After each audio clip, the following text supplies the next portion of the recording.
நல்ல தகப்பனே, எங்கள் சர்வ வல்லமை உள்ள ஆண்டவரே, இந்த நாளுக்காக உமக்கு நன்றி. உம்முடைய கிருபை உள்ள கரத்தில் எங்களை தாழ்த்துகிறோம். கூடி வரும்போது எங்கள் மத்தியில் வருவேன் என்று நீர் வாக்குத்தத்தம் பண்ணியிருக்கிறீர் ஆண்டவரே. இஸ்ரவேலை காக்கிறவர் உறங்குவதும் இல்லை தூங்குவதும் இல்லை என்று நாங்கள் வாசிக்கிறோம் ஆண்டவரே. நீர் எங்கள் மத்தியில் இடைப்பட்டு நீர் பேசி வந்திருக்கிற ஒவ்வொருத்தரோடும் கர்த்தர் பேசுவீராக. திரும்பி போகும்போது வசனத்தை பெற்றுக்கொண்டவர்களாய் திரும்பி போக கிருபை பாராட்டும். மகிமையுள்ள கரத்தில் எங்களை தாழ்த்துகிறோம் எங்கள் ஆண்டவர் இயேசுவின் நாமத்தில் பிதாவே. அல்லேலூயா. எஸ்தரின் புஸ்தகம் 9ஆம் அதிகாரத்திலிருந்து பார்க்க போகிறோம். அந்த 9ஆம் அதிகாரம் 1ஆம் வசனம் எஸ்தர் புஸ்தகத்தை வாசிக்கும் பொழுது, யூதரானவர்கள் தங்கள் பகைஞரை மேற்கொள்ளும்படிக்கு காரியம் மாறுதலாய் முடிந்தது. இந்த காரியம் மாறுதலாய் முடிந்தது அப்படிங்கிறது இந்த ஒரு இடத்துல மட்டுமே இல்லை. எஸ்தர் புஸ்தகம் ஃபுல்லாக பார்த்தீங்கன்னு சொன்னால் காரியம் மாறி மாறி நடந்துகிட்டே இருக்கும். நினைக்கிறது எதுவுமே அதில் நடக்காது. யார் நினைக்கிறதுமே அதில் நடக்காது. ஆமான் நினைக்கிறது நடக்காது, முர்தக்காய் நினைக்கிறது நடக்காது. ஒவ்வொன்றும் மாறி மாறி யூத ஜனங்கள் நினைச்சது நடக்காது. ஒவ்வொன்றும் நடக்காது.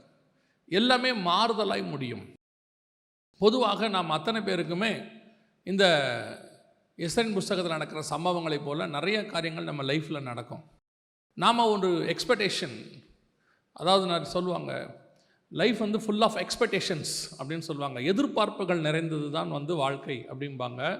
ஆனால் பொதுவாக என்னை பொறுத்த வரைக்கும் நான் எனக்கு வச்சுருக்கிறது எப்படின்னா, more expectations will give more disappointments அப்படின்னு சொல்லுவாங்க. அதிக எதிர்பார்ப்பு என்ன செய்யும்?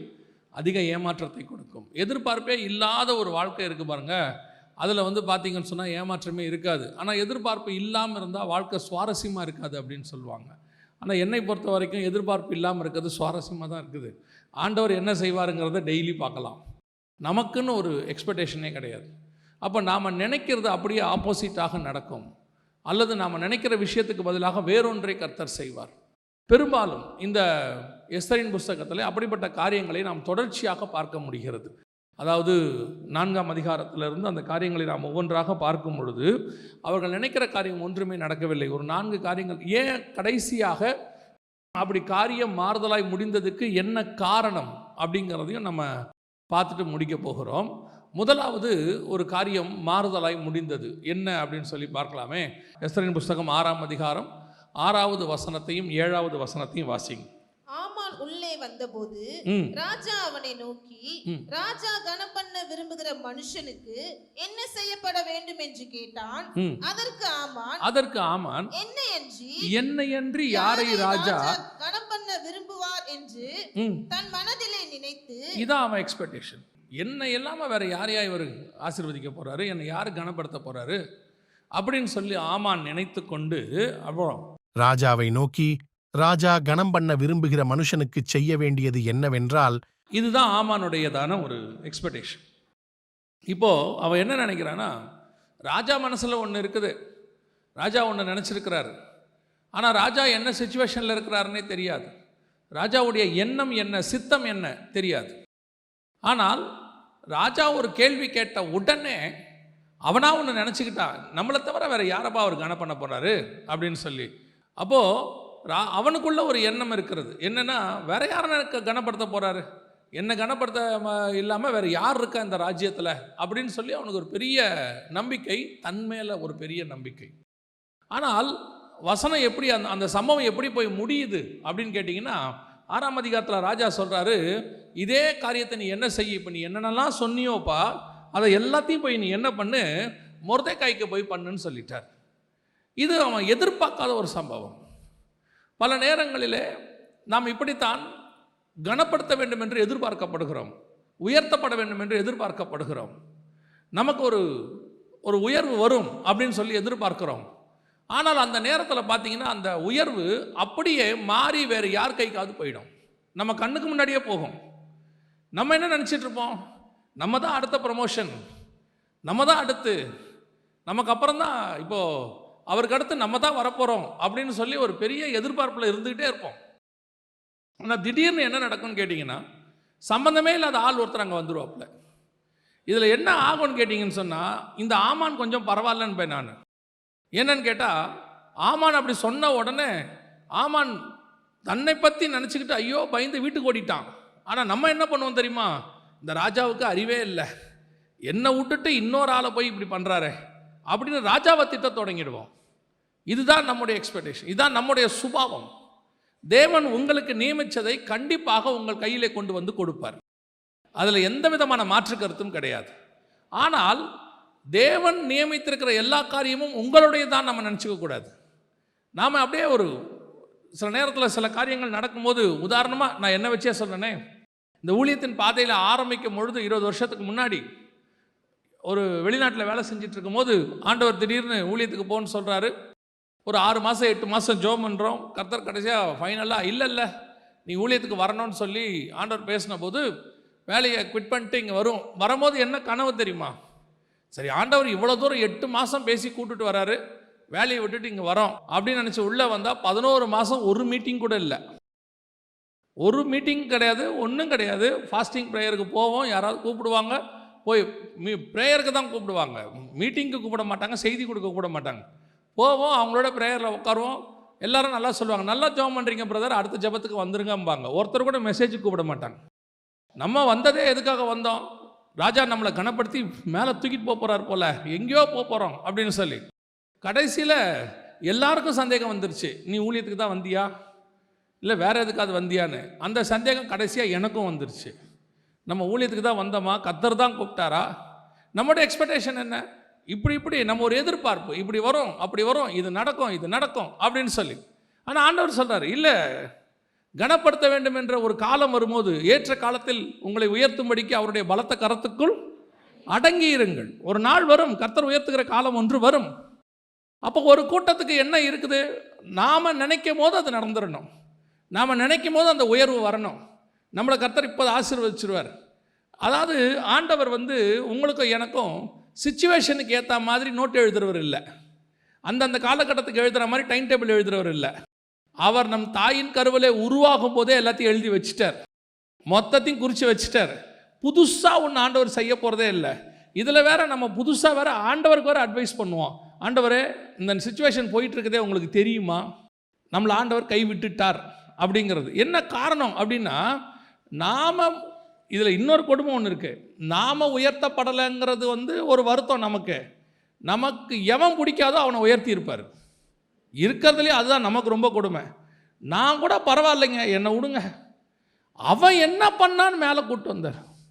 இது பெரும்பாலும் சபையில் பார்த்தீங்கன்னா பாஸ்டர் மேலே அந்த கோபம் வரும். பாஸ்டர் இத்தனை வருஷம் சர்ச்சுக்கு வரோம், நம்ம கண்ணுக்கு தெரில, என்ன பண்ணார்னு அவரை தூக்கி மேலே நிற்க வச்சு பாட்டு பாட விட்டுட்டார் அதுக்குள்ளே அப்படிம்பார். அப்படின்னு விசுவாசிக்க ஒரு எண்ணம். அதாவது இந்த புல்பீட்டுக்கு நிற்கிறதுக்கு கர்த்தர் யாரை முன்குறிக்கிறாரோ அவர்கள் தான் நிற்க முடியும். இங்கே அதுக்கு ஏஜோ அனுபவமோ அதெல்லாம் கர்த்தர் பார்வை இருக்குது. மோசேக்கு அப்புறம் யார் வரணுங்கிறது ஒரு காரணம் இருக்குது. நியாயமாக பார்த்தா மோசேக்கு அப்புறம் வேற யாரோ தான் வரணும். ஆனால் வந்தது யார்? யோசுவா வந்துட்டார். இவங்கெல்லாம் என்ன நினச்சாங்க? நாம் ஆசாரிப்பு கூடாரத்தில் நிற்கிறோம், அந்த வேலை பார்க்குறோம், இந்த வேலை பார்க்குறோம், அடுத்து மோசேக்கு அப்புறம் நம்ம தான் நடத்த போகிறோம்னு நினச்சிக்கிட்டு இருந்தா, சம்மந்தமே இல்லாமல் மலைக்கடியில் உட்காந்துக்கிட்டு இருக்க ஒரு பையனை கூப்பிட்டு வந்துட்டார். தம்பி நீ வா, நீ தான் நடத்து அடுத்துன்னு. இப்போ அத்தனை பேருக்கு எப்படி இருக்கும்? இப்போ இவனுக்கே பயமாக இருக்குது. யாருக்கு? யோசுவாவுக்கே பயமாக இருக்குது. ஆண்டவரே, இவ்வளோ பேரை நான் எப்படி நடத்துறது அப்படின்னு ஆண்டவர் சொல்கிறார். நான் மோசையோடு கூட இருந்தது போல உன்னோடு இருப்பேன். இப்போ பிரச்சனையே அதுதான். மோசே கூட இருக்கும்போது தான் அவனுங்க இவ்வளோ பிரச்சனை பண்ணானுங்க. மோசே கூட இருக்கும்போது தான் முறுமுறுத்தானுங்க. மோசே கூட இருக்கும்போது தான் எதிர்த்து பேசினானுங்க. மோசே கூட இருக்கும்போது தான் என்னை கொல்ல பார்த்தியான்னு கேட்குறானுங்க, வழியில் கொண்டு வந்து சாகடிக்க பார்த்தியான்னு கேட்குறாங்க. இப்போ இவர் சொல்கிறாரு, நான் மோசே கூட இருந்தது போலவே இருக்கிறேன். அதுக்கு நம்ம இருக்காமே இருக்கலாம். அவன் கூட இருக்கும்போது தான் இவ்வளோ பிரச்சனை வந்துச்சு ஆண்டவரே. அதோட அர்த்தம் என்ன அப்படின்னா, நான் மோசையோடு கூட எப்படி இருந்தேனோ அப்படி உன் கூட இருப்பேன்னு அர்த்தம். அதாவது மோசே கூட இருந்த மாதிரி இவங்க பார்த்த மாதிரி நீ பார்க்க மாட்டேன். நல்லா கவனிச்சு பாருங்க.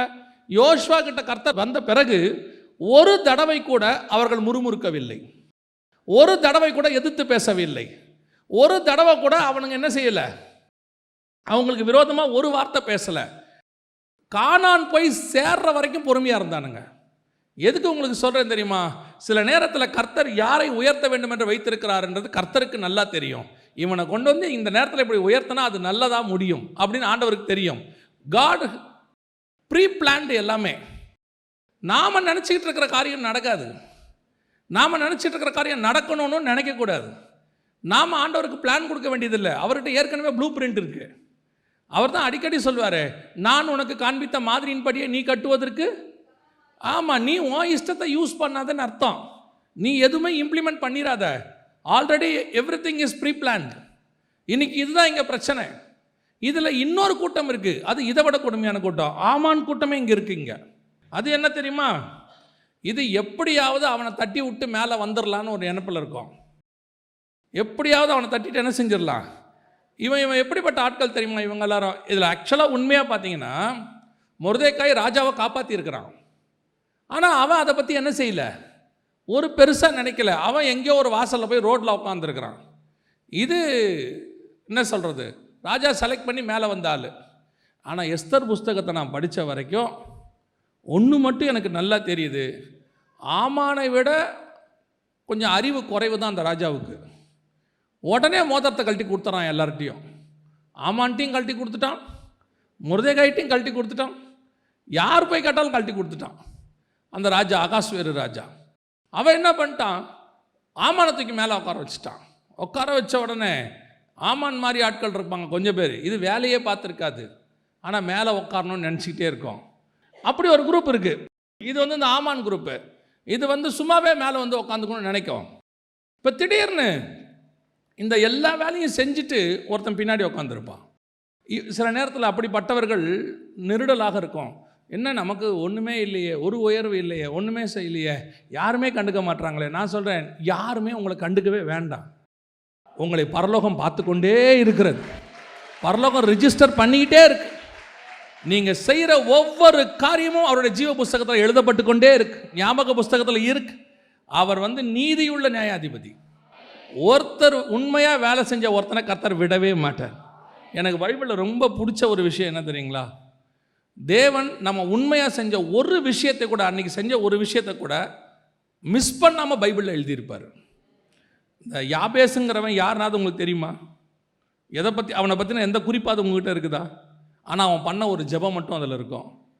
அவன் உண்மையாக ஒரு ஜெபம் பண்ணியிருக்கான். அந்த ஒரு ஜெபத்தை கூட விடாதபடிக்கு கர்த்தர் அதில் மென்ஷன் பண்ணி வச்சிருக்கிறார்.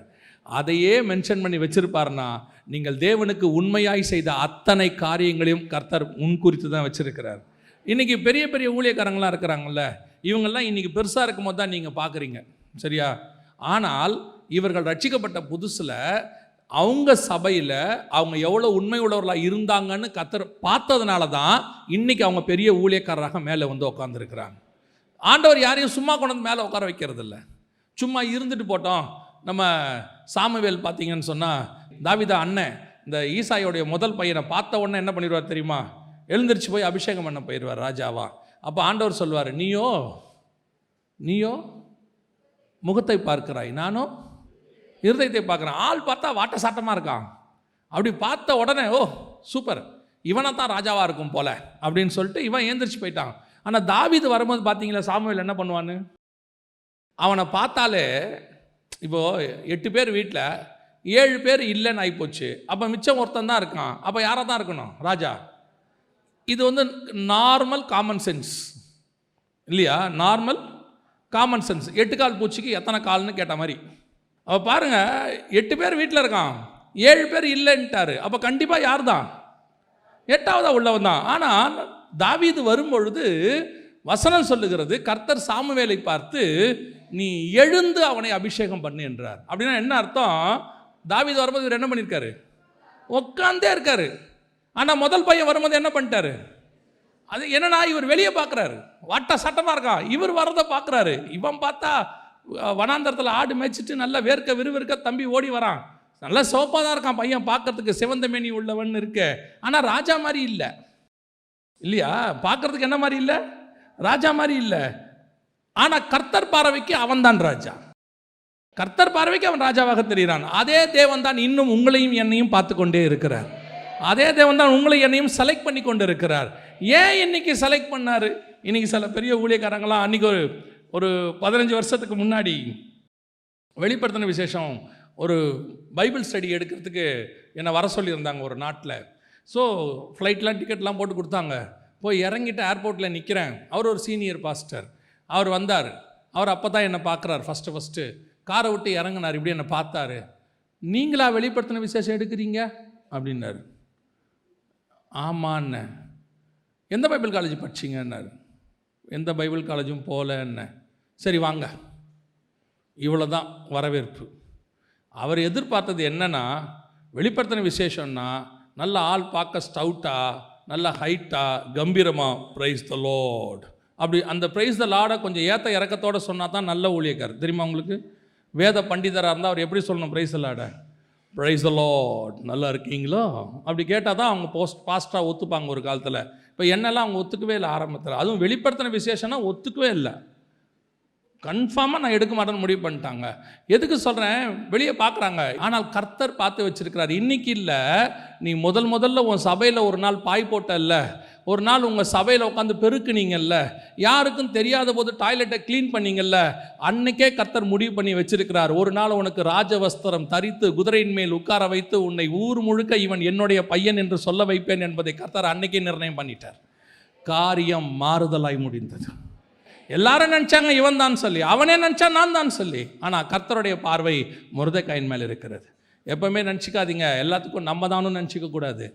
ஆண்டவர் சிலரை உயர்த்தும் போது இன்னொரு விஷயத்தையும் நல்லா புரிஞ்சுக்கோங்க. இதில் கர்த்தர் ஒருத்தனை உயர்த்தும் போது அந்த உயர்வுக்கு நீங்கள் ஒப்பு கொடுங்கள். புரியுதா? இவனுக்கா, இந்த ஆளுக்கா, அதெல்லாம் என்னால் முடியாது. சவுலை தேவன் ராஜாவாக ஏற்படுத்தின உடனே ஜனங்கள் என்ன சொன்னாங்களாம்? பேலியாளின் மக்கள் என்ன சொன்னாங்களாம்? இவனா நமக்கு ராஜா. பல நேரங்களில் நம்ம அப்படி தான் இருக்கிறோம். சிலரை கர்த்தர் உயர்த்தும் போது, வேலை ஸ்தலத்தில் நீங்கள் இருப்பீங்க, உங்களை விட கொஞ்சம் எக்ஸ்பீரியன்ஸ் கம்மியான ஆளாக இருப்பார், படிப்பு குறைவாக இருப்பார். திடீர்னு அந்த ஆளை தூக்கி உங்களுக்கு மேலே உட்கார வச்சுருவாங்க. ஏன் தெரியுமா கர்த்தர் அப்படி வைக்கிறாரு? உன்னுக்குள்ளே இருக்கக்கூடிய அந்த பெருமைகள் கொஞ்சம் இருக்குது, அதையெல்லாம் உடைக்க வேண்டும் என்று கர்த்தர் விரும்புகிறார். கர்த்தர் ஒருத்தனை உட்கார வைக்கும் போது மேலான அதிகாரத்திற்கு நீங்கள் கீழ்ப்படிய வேண்டியது அவசியமாக இருக்கிறது. ஒரு தம்பி திடீர்னு அவங்க அப்பா இறந்துட்டார். ஆனால் அவங்க அப்பா அதுக்கு முன்னாடியே அவனை பாஸ்டராக உருவாக்கி எல்லாம் ரெடி பண்ணிட்டார். ஆனால் ஒரு நாள் இறந்துட்டார். இப்போ அந்த தம்பி அப்படியே பாஸ்டர் ஆன உடனே அதுக்கு முன்னாடி இருந்த ஜென்ரேஷன் ஒன்று உட்காந்துருக்குல்ல உள்ள, அவர்களுக்கு இவனை ஏற்றுக்கொள்வது எப்படி இருக்கும்? கஷ்டமாக இருக்குது. எப்படி இருக்குது? நான் பார்த்து விளையாடின பையன், நான் பார்த்து வந்த பையன், இவனா நமக்கு போதிக்கிறான் அப்படின்னு. என்ன செய்ய முடியும்? ஏலிகிட்ட பேசிக்கிட்டு இருந்த ஆண்டவர் திடீர்னு சாமுவேல்கிட்ட பேச ஆரம்பிச்சிட்டாரு. சாமுவேல்கிட்ட பேச ஆரம்பித்தா ஏலி எவ்வளோ கெட்டவன் தான், ஆனால் அவங்ககிட்ட ஒரு நல்ல குணம் இருந்துச்சு. கர்த்தர் சாமுவேல்கிட்ட பேசுகிறாருன்னு தெரிஞ்ச உடனே கர்த்தர் என்ன சொன்னார்னு கை கட்டி கேட்க ஆரம்பிச்சிட்டான். ஆண்டவர் உனக்கு என்ன சொன்னாரோ அதை எனக்கு சொல்லு. ஆண்டவர் சில நேரங்களில் உங்களுக்கு மேலாக ஒருத்தரை உட்கார வைக்கும் போது, நீங்கள் வயதில் பெரியவர்களாக இருந்தாலும் அனுபவத்தில் பெரியவர்களாக இருந்தாலும், இந்த சர்ச்சில் உட்காந்துட்டு ஒரு 30 தடவை 40 தடவை பைபிளை மொத்தமாக படித்து முடிச்சிருப்பாங்க. அவங்களுக்கு மேலேருந்து எது பேசினாலும் அவங்களுக்கு என்ன ஆகாது? சாட்டிஸ்ஃபையே ஆகாது. இதெல்லாம் நான் அந்த காலத்திலேயே கேட்டேன், இதெல்லாம் அவர் அன்னைக்கே பேசிட்டார். இப்படி பேசிக்கிட்டு ஒரு குரூப் உட்காந்துருக்கோம். இன்றைக்கி ஒரு சபைக்குள்ளே உட்காந்துக்கிட்டு இந்த ஆமான் மாதிரி என்னைத்தான் கனம் பண்ணுவார் ஆகும். ஆண்டவர் சொல்கிறார், நீ இல்லை, வேற ஒருத்தன் இருக்கான். அந்த வேற ஒருத்தனை கனம் பண்ணும்போது ஏற்றுக்கொள்ளக்கூடிய மனப்பக்குவம் வரணும். ஃபஸ்ட் அக்செப்ட் பண்ணணும். எல்லாத்துக்கும் எல்லாரையும் கர்த்தர் என்ன செய்யறதில்ல? செலக்ட் பண்ணுறதில்ல. ராஜாவாக இருக்கிறதுக்கு தாவீது தான் கரெக்டு, ஆனால் தளபதியாக இருப்பதுக்கு யோவாப் தான் கரெக்டு. அவனை தான் அங்கே செலக்ட் பண்ண முடியும். யோவாப் நினைக்கக்கூடாது, நான் ஏன் ராஜாவாக இருக்கக்கூடாது, நான் தான் சண்டை போட்டு இந்த தாவீது ராஜாவாக இருக்கிற பல யுத்தத்துக்கு நான் தான் நல்லா பண்ணியிருக்கிறேன், நான் ஏன் ராஜாவாக இருக்கக்கூடாது? நீ இருக்க முடியாது தம்பி, நீ ராஜாவாக இருக்க முடியாது. ஏன்னா அது அபிஷேகம். கர்த்தர் அவனை மேலே உட்கார வச்சிருக்கிறாரு. உனக்கு இன்னொரு அபிஷேகம், அவனுக்கு உதவி செய்கிற அபிஷேகம். பல நேரங்களிலே நான் மொர்தெக்காயாய் இருக்க வேண்டும், ஆமான் மொர்தெக்காயாய் மாறவே முடியாது. காரியம் மாறுதலாய் முடிந்தது. இந்த எக்ஸ்பெக்டேஷன் வச்சுக்காதீங்க. ஆண்டவருக்கு தெரியும் நீங்கள் செய்கிற காரியங்களை கர்த்தர் பார்த்து கொண்டே இருக்கிறார். நீங்கள் ஒரு சின்ன ஒரு வெள்ளி காசு போட்டால் கூட கர்த்தர் அதை பார்த்தாராமா?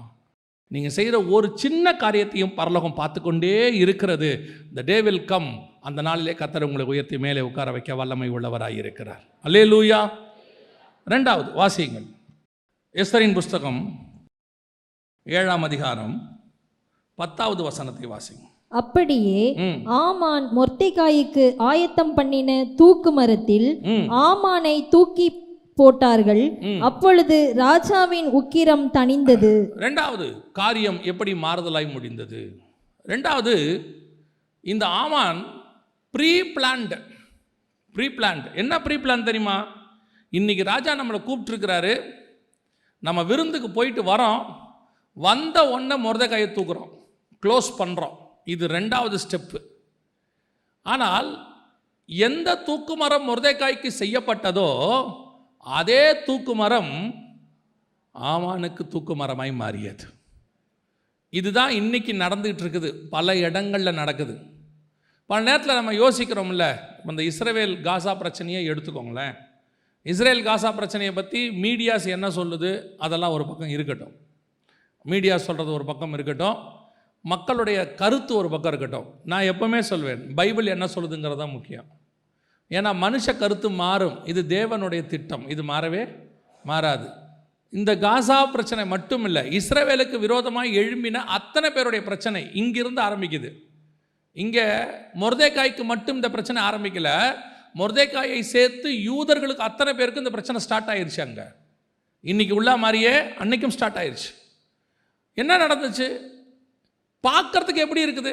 மொர்தெகாய் ஆமானுக்கு எந்த விதமான மரியாதையும் கொடுக்கல. அவன் ஆமான் வரும்போது போகும்போது சல்யூட் அடிக்கல. கேட்டால் சொல்கிறான் நான் யூதன். அவன் சொன்னது என்னது? நார்மலாக கேட்டு பாருங்கள், நார்மலாக சொல்லி பாருங்கள். இதை சொன்ன உடனே அத்தனை பேருக்கு என்ன தோணும் தெரியுமா? யூதனுங்களுக்கு திமிரு ஜாஸ்தி. இந்த ஸ்டேட்மெண்ட்டை சொல்லி பாருங்கள். இப்போ இந்த இன்சிடெண்ட்டை சொல்லுங்களேன்.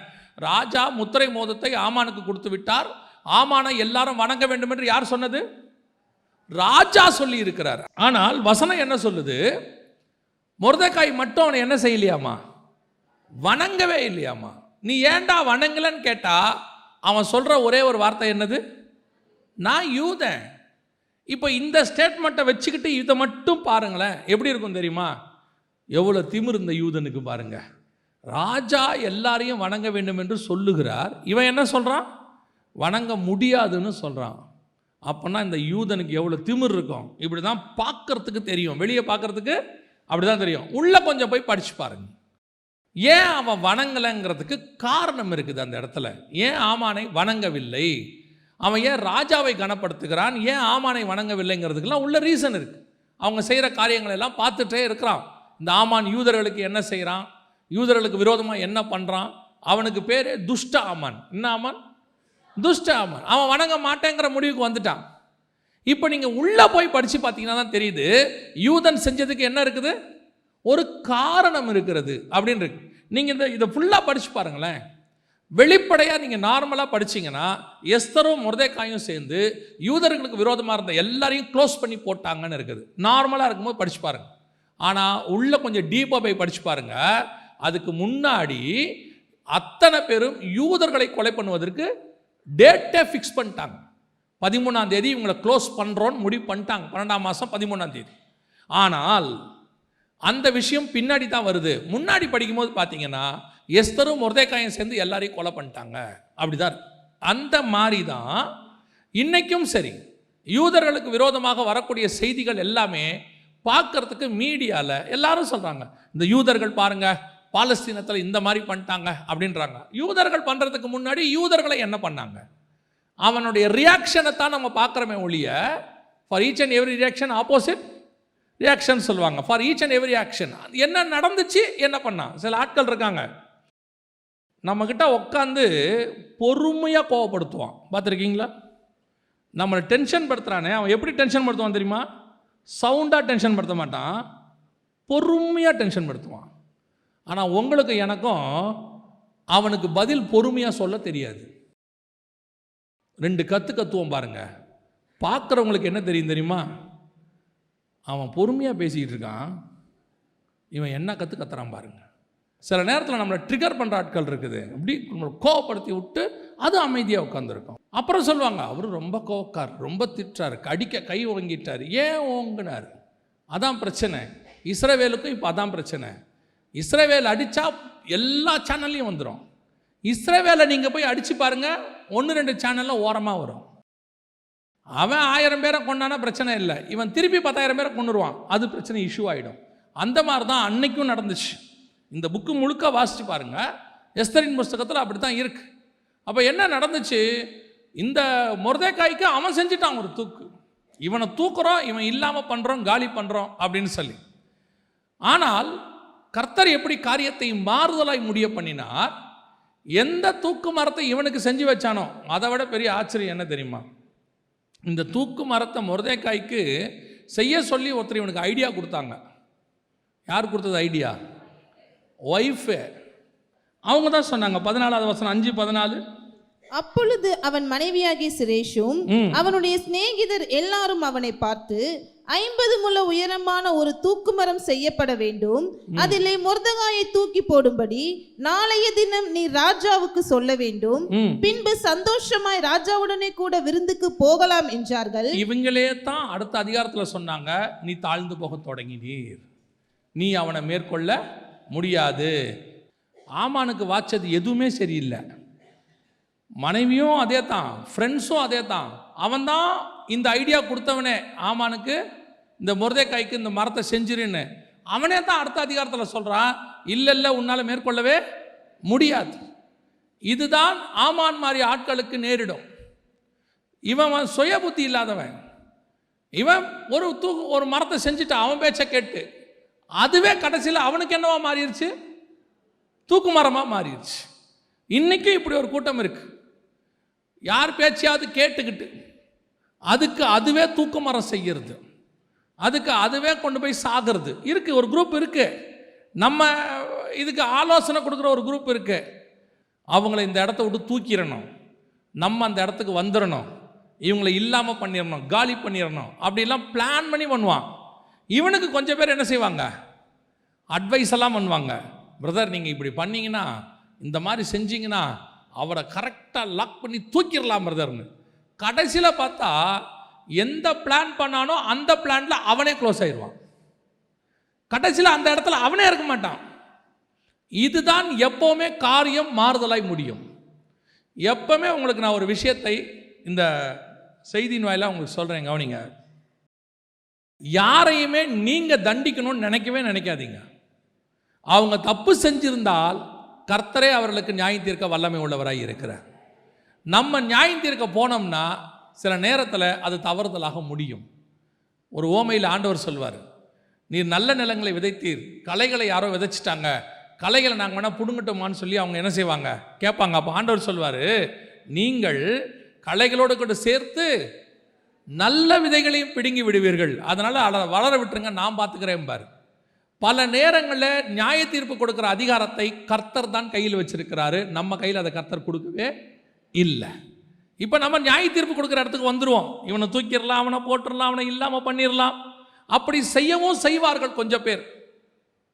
ஒரு ஆலயத்தில் ஒரு சபையில் ஒரு உதவி ஊழியர் இருந்தார். அவருக்கு அப்புறம் இன்னொரு உதவி ஊழியர் வந்து சேர்ந்தார். அவருடைய வேலையே என்னன்னா, போதகர்கிட்ட போய் எல்லாரையும் போட்டு கொடுக்கறது. அதான் அவருடைய வேலையே. அதான் ஒரு நல்ல மனுஷனை என்ன பண்ணிட்டார்? போட்டு கொடுத்துட்டார். போட்டு கொடுத்து அவரை பற்றி சில விஷயங்கள்லாம் சொன்ன உடனே அந்த ஊழியக்காரரும் அதை நம்பிட்டார். நம்பிட்டு அந்த மனுஷனை அனுப்பிட்டார். இப்போ அந்த இடத்துக்கு இவன் வந்துட்டான். இவனுக்கு ஒரே சந்தோஷம். என்ன சந்தோஷம்? அந்த போஸ்டிங்க்கு நம்ம வந்துட்டோம், அவனை தூக்கிட்டோம் அப்படின்னு. 3 வருஷம்தான், கரெக்டாக 3 வருஷம். எவன் இன்னொருத்தனை தூக்கிட்டு அந்த இடத்துக்கு வந்தானோ அவன் மேலே திருட்டு பழியை சுமத்தி அவனை அந்த ஊழியத்தை விட்டு தூக்கிட்டார். தூக்கினதும் அதே போதகர் தான். அப்போது அந்த தூக்கப்பட்ட பிறகு அந்த மனுஷன் என்கிட்ட வந்து பேசினார். பேசும்போது சொன்னார், பாருங்க பாஸ்டர் விசாரிக்காமல் என்னை அனுப்பிச்சி விட்டாருன்னாரு. நான் கேட்டேன், ஏன் அனுப்பினார்? இல்லை, என் மேலே இந்த மாதிரி ஒரு பழி சொல்லிட்டாரு, அதுக்கு காரணம் தெரியுமான்னாரு. நான் சொன்னேன், எனக்கு காரணம் வேற ஒன்று இருக்குது தெரியும், நீங்கள் சொல்கிற காரணம் இல்லைன்னு. என்னன்னாரு, நீ ஒருத்தனை தூக்கணும்ல 3 வருஷத்துக்கு முன்னாடி, இப்போ உன்னை கர்த்தர் தூக்கிட்டார், அவ்வளோதான். நீ எதை விதைத்தாயோ அதையே அறுப்பாய். யாருக்கும் தீங்கு நினைக்கிற சுபாவத்தை மட்டும் வச்சுக்காதீங்க. ஒருவேளை அவர்கள் தீங்கு நினைத்தவர்களாக இருந்தாலும் ஜஸ்ட் அப்படியே இக்னோர் பண்ணிட்டு போயிட்டே இருங்க. கர்த்தர் நமக்காக வழக்காட வல்லமை உள்ளவராக இருக்கிறார். யாருக்கும் தூக்கு மரத்தை மட்டும் நீங்கள் செஞ்சிடாதீங்க. இவனை அப்படி பண்ணிடலாம், இப்படி பண்ணிடலாம், தூக்கிடலாம், அதை பண்ணிடலாம், இதை பண்ணிடலாம். ஒரு நாளும் அந்த காரியம் வாய்க்காது. அப்படியே அது வாய்த்தாலும் ஒரு நாள் அதே காரியம் உங்களுக்கு விரோதமாக திரும்பும். நம்மக்கிட்ட அந்த வேலையை கர்த்தர் கொடுக்கவே இல்லை. நீங்கள் என்ன செய்யணும் தெரியுமா? அந்த நேரத்தில் வரும்போது அப்படியே பொறுமையாக அப்படியே தேவன் கையில் ஒப்படைச்சிட்டு போயிட்டே இருக்கணும். சில வருஷங்களுக்கு முன்பாக, ஒரு 7 வருஷத்துக்கு முன்னாக ஒரு சில ஊழியர்கள்லாம் எழும்பி சில காரியங்களை எல்லாம் சொல்லி அவங்க எப்படியாவது என் ஊழியத்தை ஒழிச்சிடணும்னு டிசைட் பண்ணாங்க. அவங்க எல்லாம் சேர்ந்து முடிவு எடுத்தாங்க. அப்போ நான் வந்துட்டு நாகர்கோயிலில் ஊழியத்தில் இருக்கிறேன். அங்கே ஒரு சீனியர் பாஸ்டர் இருக்கிறார், அவருக்கு 73 வயசு. அவர் சர்ச்சில் தான் எனக்கு அப்போ மீட்டிங். ரொம்ப மனசு துக்கமாயிருச்சு. அப்போ அவர்கிட்ட போய் அன்றைக்கி நைட்டு பேசிகிட்டு இருந்தேன். மீட்டிங் முடிச்சுட்டு, பாஸ்டர் இந்த மாதிரிலாம் பண்ணுறாங்க, என்ன பண்ணுறதுனே தெரியல பாஸ்டர் அப்படின்னும் போது அவர் சொன்னார், பாஸ்டர் நீங்கள் பண்ணது அவங்க சொன்னபடி நீங்கள் செஞ்சுருந்தீங்கன்னா, அந்த தப்பு செஞ்சுருந்தீங்கன்னா தேவன்கிட்ட போயிட்டு மன்னிப்பு கேட்டு ஒப்புரவாயிடுங்க. தேவன் மன்னிக்க வல்லமை உள்ளவராக இருக்கிறார். ஒருவேளை அவர்கள் சொல்லுகிறபடி நீங்கள் செய்யலைன்னா கவலையே படாதீங்க, கர்த்தர் அதை அவர்கள் தலையின் மேலே திருப்புவதற்கு வல்லமை உள்ளவராக இருக்கிறார். ஆனால் ஒன்று மட்டும் நிச்சயம், கர்த்தரை விட்டு மட்டும் போயிடாதீங்கன்னு சொன்னார். அது அனுபவத்தில் அவர் சொன்ன வார்த்தை. யாருக்கு விரோதமாக ஒரு வார்த்தையும் பேசாதீங்கன்னு சொன்னார். உண்மை, நான் சொல்கிறேன், ஒருத்தருக்கு விரோதமாக பேசலை, விட்டுட்டேன், அப்படியே விட்டுட்டேன்.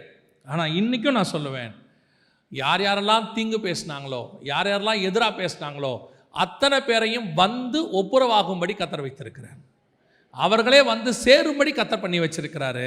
நான் போய் அவர்கிட்ட கேட்க வேண்டிய அவசியமே இல்லை. நான் என் ஊழியத்தை மட்டும்தான் பண்ணிக்கிட்டு இருந்தேன், வேற எதையுமே செய்யலை. ஆனால் ஒன்று நடந்தது, கர்த்தர் காரியத்தை மாறுதலாய் முடிய பண்ணினார். உங்கள் ஊழியத்தை, உங்கள் அபிஷேகத்தை, உங்களுக்கு கர்த்தர் கொடுத்ததை அல்லது உங்களுக்கு கொடுத்த பொறுப்பை அல்லது உங்களுக்கு கொடுத்த வேலையை கர்த்தரை தவிர வேற யாரும் உங்கள் கையிலிருந்து எடுக்கவே முடியாது. காரணம், அதை கொடுத்தவர் கர்த்தர். யார் வேணாலும் தூக்குமாரம் செய்யட்டும், யார் வேணாலும் சொல்லட்டும், உன்னை இன்னைக்கு தூக்கிடுவேன், காணாமல் பண்ணிடுவேன், சர்ச் இல்லாமல் பண்ணிடுவேன், இல்லை உன்னை இல்லாமல் பண்ணிடுவேன், நாளைக்கு இந்நேரம் நீ இருக்க மாட்ட. எலியாவை பார்த்து ஒரு வார்த்தை சொல்லிச்சு அந்த அம்மா, நாளைக்கு இந்நேரம் உன் தலை இருக்காதுன்னு சொன்ன அம்மா செத்து போச்சு. எலியா கடைசி வரைக்கும் சாகவே இல்லை. அந்த தேவன் இன்னும் ஜீவனோடு கூட இருக்கிறார். அந்த தேவன் ஒரு நாளும் உங்களை என்னையும் கைவிட போகிறதே கிடையாது. சொல்கிறவன் சொல்லட்டும், தூக்குமரம் செய்யட்டும், சொல்லவே சொல்லட்டும், என்ன வேணாலும் சொல்லட்டும், இதோட முடிஞ்சிருச்சுன்னு சொல்லட்டும். முடிஞ்சிருச்சுன்னு கர்த்தர் சொன்னால் தான் முடிஞ்சிச்சு. மனுஷன் சொன்னால் முடிஞ்சிச்சு கிடையவே கிடையாது. அவங்க வேணால் சொல்லட்டும், உன் வாழ்க்கையில் இதோட உன்னை க்ளோஸ் பண்ணிட்டேன், உனக்கு இதுக்கப்புறம் எதுவும் கிடையாது. சில நேரங்களில் டாக்டர் சொல்லிடுவாங்க, என்ன சொல்லிடுவாங்க தெரியுமா, இனிமேட்டு உங்களுக்கு குழந்தையே பிறக்காது அப்படின்றவாங்க. அவ்வளோதான். அதுக்கப்புறம் பார்த்து ஆண்டவர்கிட்ட போய் நீங்கள் ஜெபம் பண்ணிங்கன்னா கர்த்தர் மிராக்கிளாக குழந்தை கொடுப்பார்.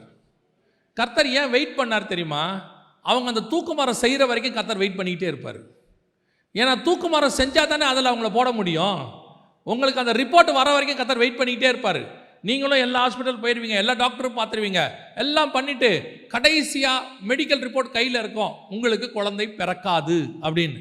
இப்போ அந்த மெடிக்கல் ரிப்போர்ட்டை கையில் வச்சுக்கிட்டு நீங்கள் ஜெபம் பண்ணி பாருங்கள், கர்த்தர் பிள்ளையை கொடுக்க வல்லமை உள்ளவராக இருக்கிறார். இப்போ நீங்கள் போய் டாக்டர்கிட்ட சொன்னீங்கன்னா அவங்க என்ன சொல்லுவாங்க தெரியுமா? அடுத்த வார்த்தை, இட்ஸ் அ மெடிக்கல் மிராக்கிள் அப்படிம்பாங்க. அது மெடிக்கல் மிராக்கிள் இல்லை, காட்ஸ் மிராக்கிள். மெடிக்கலில் ஏது மிராக்கிள்? மெடிக்கலில் மிராக்கிளே கிடையாது. மிராக்கிள் கர்த்தர்கிட்ட தான் இருக்குது. எப்போ தூக்கு மரம் செய்கிறானோ நீங்கள் நினச்சிக்கணும், அந்த தூக்கு மரத்தில் அவன் தான் விழப்போகிறான், நீங்களும் நானும் விழப்போகிறது கிடையாது. ஆனால் வரும், தூக்கு மரம் ரெடி ஆகிடும், எல்லாம் செஞ்சுருவாங்க, கண்ணுக்கு முன்னாடி கொண்டாந்துருவாங்க, உன்னை க்ளோஸ் பண்ணுறேன்னு முடிவு பண்ணி சொல்லிடுவாங்க. ஆனால் ஒன்று மட்டும் நீங்கள் தெரிஞ்சுக்குங்க, தூக்கு மரத்தில் கர்த்தர் என்னை ஒரு நாள் என்ன செய்ய மாட்டார், போட அனுமதி கொடுக்கவே மாட்டார். ஒரு நாள் பைபிள் படிச்சுட்டு இருக்கும்போது இந்த வனாந்தரத்தை பற்றி படிக்கும்போது ஆண்டவர் ஒரு காரியத்தை உணர்த்தினார். இந்த வனாந்தரத்தில் யாராவது தேவ மனுஷன் நீதிமான் செத்துருக்கிறானா பார்த்தியான்னு கேட்டார். நீங்கள் ஆரம்பத்தில் எடுத்துக்கோங்க, வனாந்தரத்துக்கு போகாத நீதிமான்களே கிடையாது. அது ஆபிரகாமாக இருக்கட்டும், அதுக்கப்புறம் ஈசாக்கு, யாக்கோபு, இஸ்ரவேலர்கள், கடைசியாக இயேசு கிறிஸ்து வரைக்கும், ஏன் பவுல் வரைக்கும் எல்லாம் வனாந்தரத்துக்கு போயிட்டாங்க. ஒருத்தர் கூட வனாந்தரத்தில் என்ன செய்யலை, சாகவே இல்லை. ஒருத்தர் கூட சாகலை. கடைசி ஆவியானவர் உணர்த்தினார், நீதிமான்கள் மட்டும் இல்லை, துஷ்ட மனுஷனாகிய இஸ்மவேலை கூட நான் வனாந்தரத்தில் காப்பாற்றி இருக்கிறேன். அவனையே காப்பாற்றினா உன்னை காப்பாற்ற மாட்டேனா? நம்மளை கர்த்தர் காப்பாற்ற மாட்டாரா? யார் வேணாலும் என்ன வேணாலும் சொல்லிட்டு போட்டோம், என்ன வேணாலும் உருவாக்கட்டும், இதோடு உங்களுக்கு முடிஞ்சிருச்சுன்னு சொல்லட்டும், இதோடு உன்னை வேலையை விட்டு தூக்கிட்டோம். சிலர் சொல்லுவாங்க, ஒரு மனுஷனை சொன்னாங்க, கடையெல்லாம் அவனை நம்பினவங்களாம் ஏமாற்றிட்டாங்க, கடை க்ளோஸ் ஆயிடுச்சு, அதாவது பிஸ்னஸ் க்ளோஸ் ஆயிடுச்சு. அப்போது அந்த மனுஷனை பார்த்து அந்த க்ளோஸ் பண்ண ஒரு ஆள் சொன்னார், இதோட அவ்வளோதான், உன் கதை முடிஞ்சிச்சு அப்படின்னார். ஆனால் அந்த மனுஷன் வந்து கர்த்தரை அறிஞ்ச மனுஷன். அந்த மனுஷன் சொன்னால், கடை க்ளோஸ் ஆயிடுச்சுன்னு சொல்லுங்கள், நான் ஒத்துக்கிறேன். ஆனால் இதோட எல்லாம் முடிஞ்சிருச்சுன்னு மட்டும் சொல்லவே சொல்லாதீங்க. கடை மட்டும்தான் க்ளோஸ் ஆகிருக்கு, கர்த்தர் என் பட்சத்தில் இருக்கிறார். என்ன காரியம்னு பார்த்தீங்கன்னா, அடுத்த 2 வருஷத்தில் அந்த கடையை க்ளோஸ் பண்ணுறதுக்கு காரணமாக இருந்த மூல ஆள் செத்து போனார். வியாதிப்பட்டு செத்து போனார். அவர் செத்த விதம் ரொம்ப கோரமாக இருந்துச்சு. ஆனால் இந்த மனுஷனையோ கர்த்தர் ஆசீர்வதிச்சு அதை விட பல மடங்கு கர்த்தர் ஆசீர்வதிச்சு உயர்த்தி மேலே கொண்டு உட்கார வச்சுட்டார். அல்லேலூயா. அவங்க என்ன வேணாலும் செய்யட்டும், என்ன தூக்குமாற வேணாலும் பண்ணட்டும். பண்ணி முடிக்கும் போது உங்களுக்கு மட்டும் ஒன்று தெரியணும், இதில் நான் சாக போகிறதே கிடையாது, இதில் அவன்தான் சாக போகிறான். எவன் உங்களுக்கு குழி வெட்டினானோ அந்த குழியில் அவனே விழுவான். எவன் தாவீது சாக வேண்டும் என்று விரட்டினானோ அவனே சாவான். தாவீது சாக மாட்டான், ராஜாவாக மாறுவான். காரியம் எப்படி முடிந்தது? மாறுதலாய் முடிந்தது. 3ஆவதாக ஒரு காரியம் வாசிங்க. 9ஆம் அதிகாரம். இப்போ நம்ம வாசிச்ச அதே வசனம், எஸ்தரின் புஸ்தகம் 9:1 வாசிங்க. ராஜாவின் வார்த்தையின்படியும் அவனுடைய கட்டளையின்படியும் செய்யப்படுகிறதற்கு ஆதார் மாதம் என்கிற 12ஆம் மாதம் 13ஆம் தேதியிலே யூதரின் பகைஞர் அவர்களை மேற்கொள்ளலாம் என்று நம்பினார்களே, அந்நாளிலே தானே யூதரானவர்கள் தங்கள் பகைஞரை மேற்கொள்ளும்படிக்கு காரியம் மாறுதலாய் முடிந்தது. இது அடுத்த மாறுதல் என்ன தெரியுமா? யூதரை மேற்கொள்ள வேண்டும் என்று அவர்கள் நம்பினார்கள். யார் நம்பினது? பகைவர் நம்பினார்கள். அவங்க பகைவர் என்ன நினைச்சாங்களா? இவனை என்ன பண்ணிடலாம், மேற்கொண்டுடலாம், ஈஸி. இன்னைக்கும் யூதர்களை பார்த்து மேற்கொண்டுடலாம் அப்படின்னு அவங்க பகைவர் நினைக்கிறதுக்கு காரணம் என்னன்னா, ஒரு சின்ன கூட்டம், மைனாரிட்டி, ஒரு சின்ன கூட்டம். இவங்களை ஈஸியாக என்ன பண்ணிடலாம், மேற்கொண்டுடலாம் அப்படின்னு நினைக்கிறாங்க. ஆனால் வசனம் சொல்லுது, அந்நாளில் தானே யூதரானவர்கள் தங்கள் பகைவரை மேற்கொள்ளும்படிக்கு காரியம் மாறுதலாய் முடிந்துச்சு. எப்பவுமே சரி, பகைவர் மேற்கொள்ள ஒரு நாளும் கர்த்தர் நம்மை அனுமதி கொடுக்க மாட்டார். இந்த ஒரு இடத்துல மட்டும் நம்ம ரொம்ப கேர்ஃபுல்லாக இருக்கணும். என்ன கேர்ஃபுல்லாக இருக்கணும்னு நான் உங்களுக்கு சொல்கிறேன். நாம் இந்த மாதிரி காரியங்கள் நடக்கும்போது நம்முடைய நம்பிக்கை கர்த்தர் மேலே தான் இருக்கணுமே ஒழிய, நம்ம நம்பிக்கை இப்போ வேற மாதிரி போயிட்டு இருக்குது. இந்த கடைசி காலத்தில் பகைவர் வராங்க. இப்போ புதுசாக எல்லாரும் என்ன செய்ய ஆரம்பிச்சிருக்கிறாங்கன்னு கேட்டிங்கன்னா, நாம் இங்கே மைனாரிட்டி, நாம் இங்கே வந்துட்டு ஒன்றும் செய்ய முடியாது, நம்மளை வந்துட்டு க்ளோஸ் பண்ணிடுவாங்க, அதனால் நமக்கு வந்து பொலிட்டிக்கல் பவர் தேவை, அந்த பவர் தேவை, இந்த பவர் தேவை, என்னென்னமோ சொல்லிட்டு இருக்கிறாங்க. நல்லா தெரிஞ்சுக்கொள்ளுங்க, கிறிஸ்தவம் இன்னைக்கு இல்லை, அப்போஸ்தலர் காலத்திலிருந்து அது மைனாரிட்டி தான். அப்போஸ்தலர் காலத்திலிருந்து மைனாரிட்டி. ஆனால் கிறிஸ்தவத்துக்கு விரோதமாக இதுவரைக்கும் ஒரு ராஜாவோ ராஜகுமாரத்தையோ அரசாங்கமோ அல்லது எந்த இசம், கம்யூனிசமோ ஃபாசிசமோ நாசிசமோ எதுவும் ஜெயிச்சதாக சரித்திரமே கிடையாது. ஏன் தெரியுமா? இவர்களை மேற்கொள்ளலாம்னு நினைக்கும் போதெல்லாம் கர்த்தர் நமக்காக யுத்தம் பண்ண வல்லமை உள்ளவராக இருக்கிறார். நாம் தான் மேற்கொண்டே வருகிறோம். விசுவாசிகளுக்கு சொல்லுகிறேன், அவங்க கூப்பிடுறாங்க இவங்க கூப்பிடுறாங்கன்னு எங்கேயும் போகாதீங்க. உங்களுக்கும் எனக்கும் யுத்தம் பண்ணுகிறவர் ஒருத்தர் இருக்கிறார். அவர் நமக்கு முன்பாக உருவின பட்டயத்தோடு கூட செல்லுகிறவர். அவர் காரியத்தை மாறுதலாய் முடிக்க பண்ணுகிறவர். எப்பேற்பட்டவர்களையும், ரிச்சர்ட் உம்ராண்ட் ஐயாவோட புத்தகத்தை போய் படிச்சு பாருங்க, அங்க இருக்கு பாருங்க, ஜீவனுள்ள சாட்சி. அதெல்லாம் படும் வேதனையில் பரம வெற்றி அப்படின்னு சொல்லி அற்புதமான சாட்சி. கம்யூனிசத்துக்கு நடுவில் எப்படி அவங்க ஜெயிச்சாங்க, எப்படி ஹிட்லருக்கு மத்தியில் ஜெயிச்சாங்க, எல்லாம் அதில் இருக்கு. அவ்வளவு இத்தனைக்கும் அவங்க ஒரு மைனாரிட்டி தான். ஆனால் கம்யூனிசம் இரும்பு கரன்னு சொல்லுவாங்க, இரும்பு திரைம்பாங்க. அதுக்கு நடுவுலையே பகைவர் மேற்கொள்ளாதபடிக்கு கர்த்தர் செய்தார். ஹிட்லர் கிறிஸ்தவர்களை அவ்வளோ கொடுமைப்படுத்தினாராம். யூதர்களை கொடுமைப்படுத்தினது மட்டும்தான் ஹிஸ்ட்ரியில் வந்திருக்குது. கிறிஸ்தவர்களை கொடுமைப்படுத்தினது வரவே இல்லை.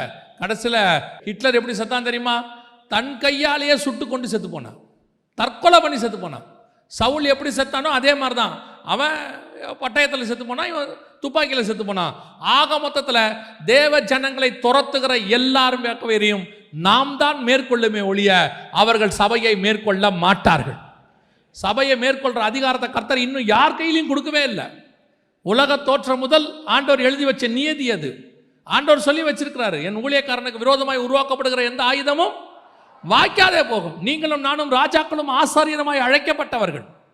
எதுக்கு இந்த காலத்தில் தான் பயம்? அதான் இப்போ பாருங்க, யூதர்களுக்கு இருந்த ஒரு பெரிய ப்ளஸ் பாயிண்ட் என்னன்னு மட்டும் பாருங்க. வாசிங்க, அந்த வசனத்தை வாசிங்க. 2வது வசனம் வாசிங்க பாப்போம். அதே அதிகாரம் 2ஆம் வசனம் 9:2. யூதர் அகாஸ்வேரு ராஜாவின் சகல நாடுகளிலும் உள்ள பட்டணங்களிலே தங்களுக்கு பொல்லாப்பு வர பண்ண பார்த்தவர்கள் மேல் கை போட கூடிக்கொண்டார்கள். ஒருவரும் அவர்களுக்கு முன்பாக நிற்க கூடாதிருந்தது. அவர்களை பற்றி சகல ஜனங்களுக்கும் பயம் உண்டாயிற்று. இதுதான் முக்கியம். நம்ம மேல கை போடுகிற அதிகாரத்தை கர்த்தர் யாருக்கும் தரல. அதே நேரத்தில் நமக்கு எதிராக நிற்பதற்கு கர்த்தர் யாருக்கும் என்ன கொடுக்கல? அனுமதி கொடுக்கல. அதுல ஒன்று கர்த்தர் செஞ்சிருக்கிறாரு. என்ன தெரியுமா? நம்மை பத்தின பயம். அதான் முக்கியம். நம்மை பத்தின பயம். என்ன பயம்? இவ்வளோ சபை இருக்குதுங்கிற பயம் இல்லை. என்ன பயம் தெரியுமா? கர்த்தர் நம்மோடு கூட இருக்கிறார். அந்த பயம் அவர்களுக்கு வரும். அது வரும் கண்டிப்பா. யோசித்து பாருங்க. யோவான் ஸ்நானகன் ஒத்த ஆள் வனாந்தரத்தில் இருக்கிறார். வசனம் சொல்லுது, அவரை பார்த்து ஏரோது பயந்திருந்தான்னு பைபிள் சொல்லுது. எலியா ஒத்த ஆள் தான். ஆனால் ஆகாபு எலியாவை பார்க்க வந்தான்னு இருக்குது. அவன் கூப்பிட்றான், போய் வர சொல்லுங்கிறான். ஆகாபு வந்தான். அப்போஸ்தலரை குறித்து அவர்களுக்கு பயம் உண்டாயிற்று. இயேசு கிறிஸ்துவின் மேல் கை போட அவர்கள் பயந்தார்கள். இது என்ன பயம் தெரியுமா? இவங்கெல்லாம் ஒத்தால் தான், மைனாரிட்டி. ஆனால் என்ன பயம் தெரியுமா? நம்ம மேல இருக்கிற அபிஷேக பயம். இந்த பயம் மாம்சத்தில் வரக்கூடியதல்ல, ஆவியிலே வரக்கூடியது. உங்களை பற்றின பயத்தை ஸ்பிரிட்ல உண்டாக்குவார் கர்த்தர். அவங்களுக்கு பயத்தை உண்டாக்குவார், உங்களுக்கு தைரியத்தை உண்டாக்குவார். உங்களுக்குள்ள ஒரு தைரியம் வரும், அத்தாரிட்டி வரும். இது இந்த கடைசி காலத்தில் மிஸ்ஸிங். இயேசு கிறிஸ்து பேசும்போது என்ன சொன்னான் தெரியுமா? முகதாட்சணியம் இல்லாமல் நீர் பேசுகிறீர், எவருக்கும் நீர் பயப்படுகிறது இல்லை. அதுதான் அப்போஸ்தலர்கிட்ட இருந்துச்சு, அதுதான் பவுலுகிட்ட இருந்துச்சு, அதுதான் எலியா கிட்ட இருந்தது, அதே தான் எலிசா கிட்ட இருந்துச்சு. ராஜா வந்து நிற்கிறான், இவன் சொல்றான், நீயா பிடிச்ச அவனை போடான்ட்டான். ஆகாப் சொல்றான், இஸ்ரவேலை கலங்க பண்ணுகிறவன் நீ இல்லை, நீ தான் கலங்க பண்ற, போன்ட்டான் வெளியே. அந்த அத்தாரிட்டி உங்களுக்கு எப்போ வரும் தெரியுமா? ஆவியானவர் உங்களுக்குள்ளே இருக்கும்போது, நீங்கள் ஆவியானவருக்குள்ளே இருக்கும்போது அந்த அத்தாரிட்டி உங்களுக்கு வரும். அது உங்களுக்கு தைரியத்தை கொடுக்கும், எதிராளிக்கு பயத்தை கொடுக்கும். இன்னைக்கு என்ன ஆயிடுச்சு? கடைசி காலத்தில் நீங்க பயந்துகிட்டு இருக்கிறீங்க, எதிராளி தைரியமா இருக்கிறான். அவன் மிரட்டுறான் நம்மள. என்ன பண்ணுவேன் தெரியுமா? காவல் கிணறுன்னு ஒரு இடம் இருக்குது, உங்களுக்கு தெரியும்னு நினைக்கிறேன். திருநெல்வேலி தாண்டி நாகர்கோயிலுக்கு போகிற வழியில் காவல் கிணறுன்னு ஒரு இடம் இருக்குது. இந்த காவல் கிணறுடைய ஸ்பெஷாலிட்டி என்னன்னு கேட்டிங்கன்னா, அங்கே இந்த விண்மில் இருக்கும். அந்த காவல் கிணறுல தான் அது ஆரம்பிக்கும். அவ்வளோ இருக்கும் விண்மில், அந்த இடத்துல இருக்கும். அப்போது அந்த விண்மில் நிறையா இருக்கும், 100 கணக்கில் இருக்கும். அதில் ஒரு விண்மில் மட்டும் வைக்கும் போது ரூல் படி பக்கத்தில் வீடு இருந்தால் வைக்கக்கூடாது. அதோடைய ரூல் அப்படி தான். பக்கத்தில் வீடு இருந்தால், ஏன்னா அது சுற்றும் போது அதுக்குள்ளேருந்து கொஞ்சம் கிரீஸ் கீழெல்லாம் வரும், அது ரொம்ப உடம்புக்கு எரிச்சலை உண்டாக்கும். அதனால் வீட்டு பக்கத்தில் அது வைக்கக்கூடாது. நீங்கள் எந்த விண்மில் பக்கத்தில் பாருங்கள், வீடு இருக்காது. ஏற்கனவே அங்கே ஒரு சர்ச் இருக்குது. சர்ச்சு பக்கத்தில் கொண்டு வந்து விண்மில்லை ஒருத்தர் வைக்கிறான். வைக்கும் போது அந்த பாஸ்டர் சொல்கிறாரு, நடந்த சம்பவம். அந்த பாஸ்டர் சொல்கிறாரு, இங்கே வீடு இருக்குது, சட்டப்படி வைக்கக்கூடாது, விண்மில்லை வைக்காதீங்கன்னு சொல்கிறார்.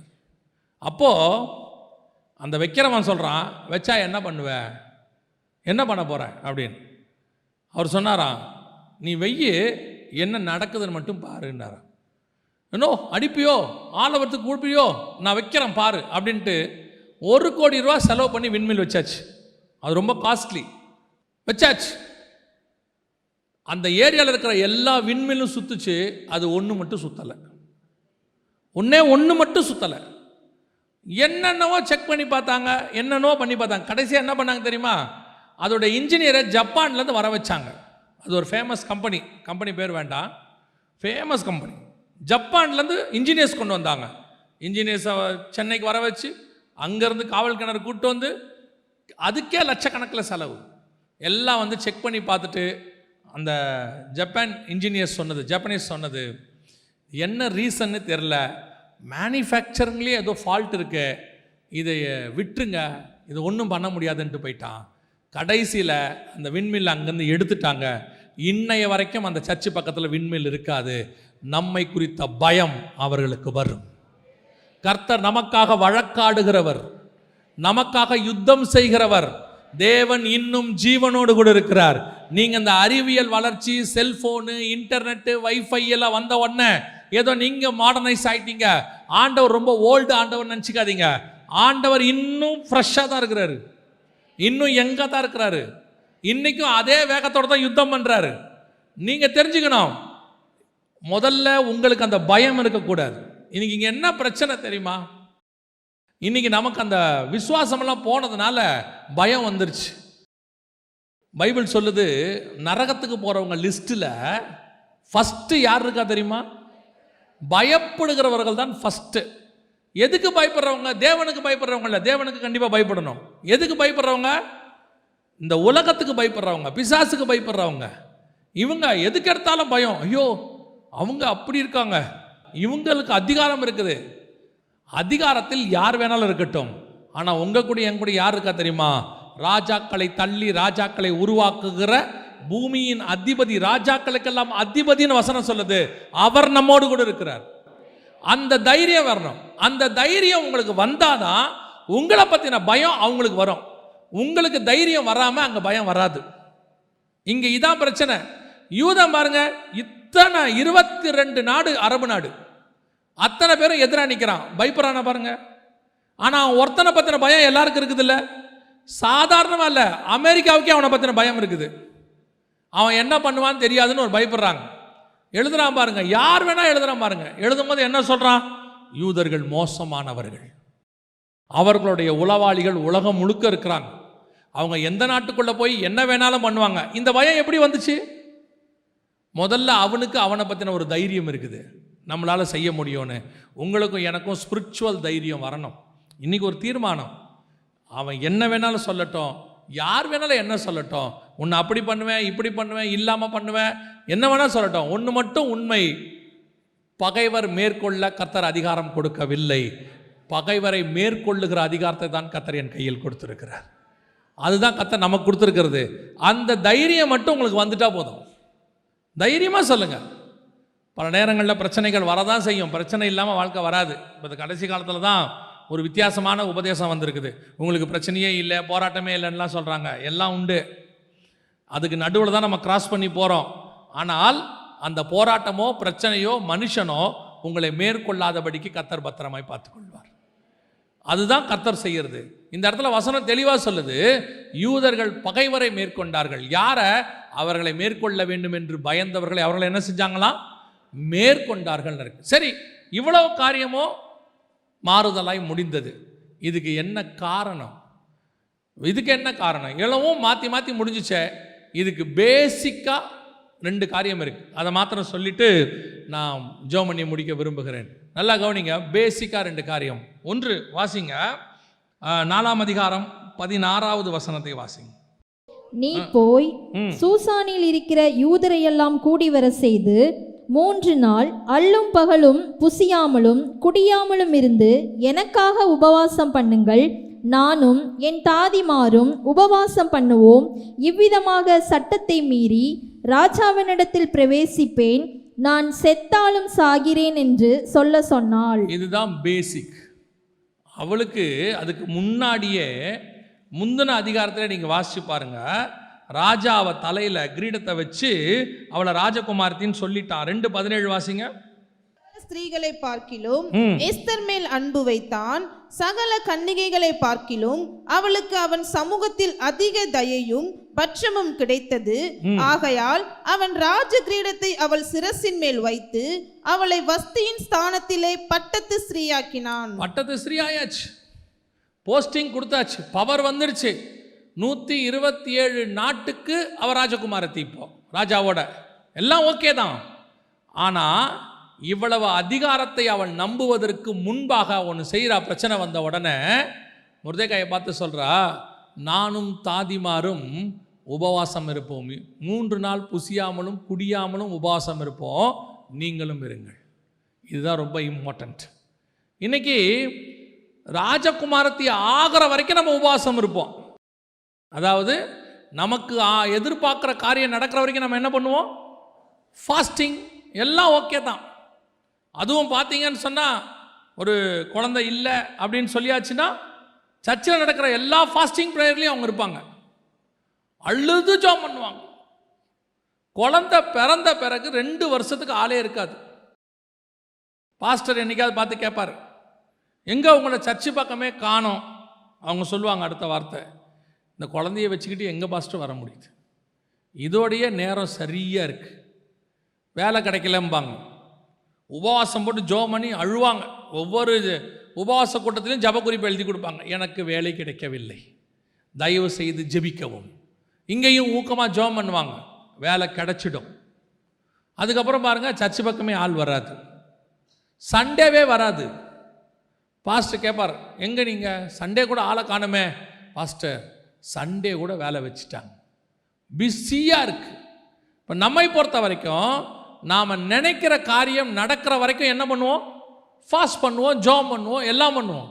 அது வந்த பிறகு நாம் அதற்கு அதிகாரியாக மாறிட்டோம்.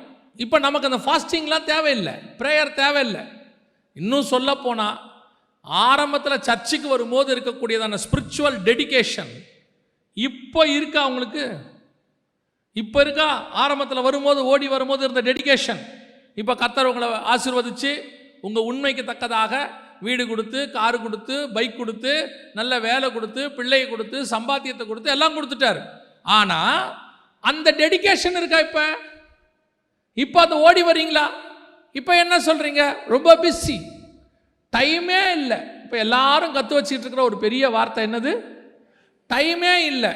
ஆனால் எஸ்தர் ராஜகுமாரத்தியாய் மாறின பிறகு ராஜா கிட்ட போகிறதுக்கு அவகிட்ட இன்ஃப்ளூயன்ஸ் இருக்குது. இப்போ எல்லாரையும் பார்க்கலாம், ராஜா அவளை அதிகமாய் நேசித்தான். இப்போ நமக்கு கொஞ்சம் இன்ஃப்ளூயன்ஸ் கிடைக்கட்டுமே. ஊழியத்தின் பாதையாக இருக்கட்டும், ஆவிக்குரிய வாழ்க்கையாக இருக்கட்டும், ஆரம்பத்தில் யாருமே இல்லாத போது ஒவ்வொன்றத்துக்கும் முழங்கால் போட்டு ஜெபம் பண்ணுவோம். ஒவ்வொன்றத்துக்கு முழங்கால் போட்டு ஜெபம் பண்ணி கர்த்தர் அற்புத அடையாளமாக அதிசயமாக என்ன பண்ணுவார்? காரியத்தை வாய்க்க பண்ணுவார்.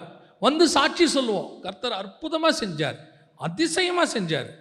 கொஞ்சம் எல்லாம் வளர்ந்த உடனே அதே மாதிரி ஒரு பிரச்சனை ஒன்று வரும், ஒரு 5 வருஷம் கழிச்சு. இப்போ நம்ம எப்படி இருப்போம் தெரியுமா?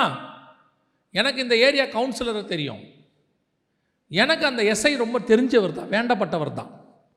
அவர் நமக்கு கொஞ்சம் நல்ல, அவரை பிடிச்சா காரியம் நடக்கும். ஏன் 5 வருஷத்துக்கு முன்னாடி அவரை பிடிக்கல? ஏன் 5 வருஷத்துக்கு முன்னாடி அவரை தேடலை? அன்னைக்கு அவரை தெரியாது. அன்னைக்கு இயேசுநாதரை மட்டும்தான் தெரியும். இன்னைக்கு இயேசுநாதரும் தெரியும், கூட இவரையும் தெரியும். உடனே ஒரு வசனத்தை எல்லாம் எடுத்துக்கிறது. என்ன வசனம் தெரியுமா? மனுஷர் தயவு தேவையில்லையா? மனுஷர் தயவு கண்டிப்பாக தேவை. ஆண்டவர் மனுஷனை கொண்டு தான் உதவி செய்வார். உங்களுக்கு ஒரு காசு தேவைன்னா கர்த்தர் என்ன பண்ண போகிறாரு? யாரையோ ஒருத்தர் அனுப்பி தான் தரப்போகிறாரு. யாரோ வச்சிருக்கிற ஒருத்தனை அனுப்ப தான் போகிறாரு. கண்டிப்பாக மனுஷர் தயவு தேவை. ஆனால் நீங்கள் தேடி போக வேண்டியதில்லை, அந்த ஆளை கர்த்தரே அனுப்ப வல்லமை உள்ளவராக இருக்கிறார். இன்னைக்கு நம்மகிட்ட அந்த ஃபாஸ்டிங் மிஸ்ஸிங், ஜபம் மிஸ்ஸிங். அவ சொல்றா, நான் ராஜகுமார்த்தி தான், ராஜா என்னை ரொம்ப நேசிக்கிறான், என் தலையில் கிரீடெல்லாம் வச்சுட்டான், வஸ்தியை விட என்ன தான் நேசிக்கிறான், எல்லாம் உண்மை. அதற்காக நான் நேராக ராஜா கிட்ட போக மாட்டேன். முதல்ல என்னை நான் ஸ்பிரிச்சுவலி ஸ்ட்ராங் பண்ணுறேன். முதல்ல நான் ஃபாஸ்டிங் இருக்கிறேன், 3 நாள் புசியாமலும் குடியாமலும் இருக்கிறேன், இருந்துட்டு நான் போகிறேன். பொதுவாக பெண்கள் எப்படி போவாங்க? நல்ல, அதுவும் ராஜாவை பார்க்க போகிறதுனா எப்படி போகிறது? யோசித்து பாருங்க. பயங்கர அலங்காரம் இல்லை. இந்த அம்மா 3 நாள் சாப்பிடல, 3 நாள் தண்ணி குடிக்கல. இந்த அம்மா எப்படி இருக்கும்? 5ஆம் அதிகாரம் 1ஆம் வசனம் வாசிங்க. 3ஆம் நாளிலே எஸ்தர் ராஜவஸ்திரம் தரித்துக்கொண்டு ராஜ அரண்மனையின் உள்முற்றத்தில் ராஜா கொலுவிருக்கும் ஸ்தானத்துக்கு எதிராக வந்து நின்றாள்.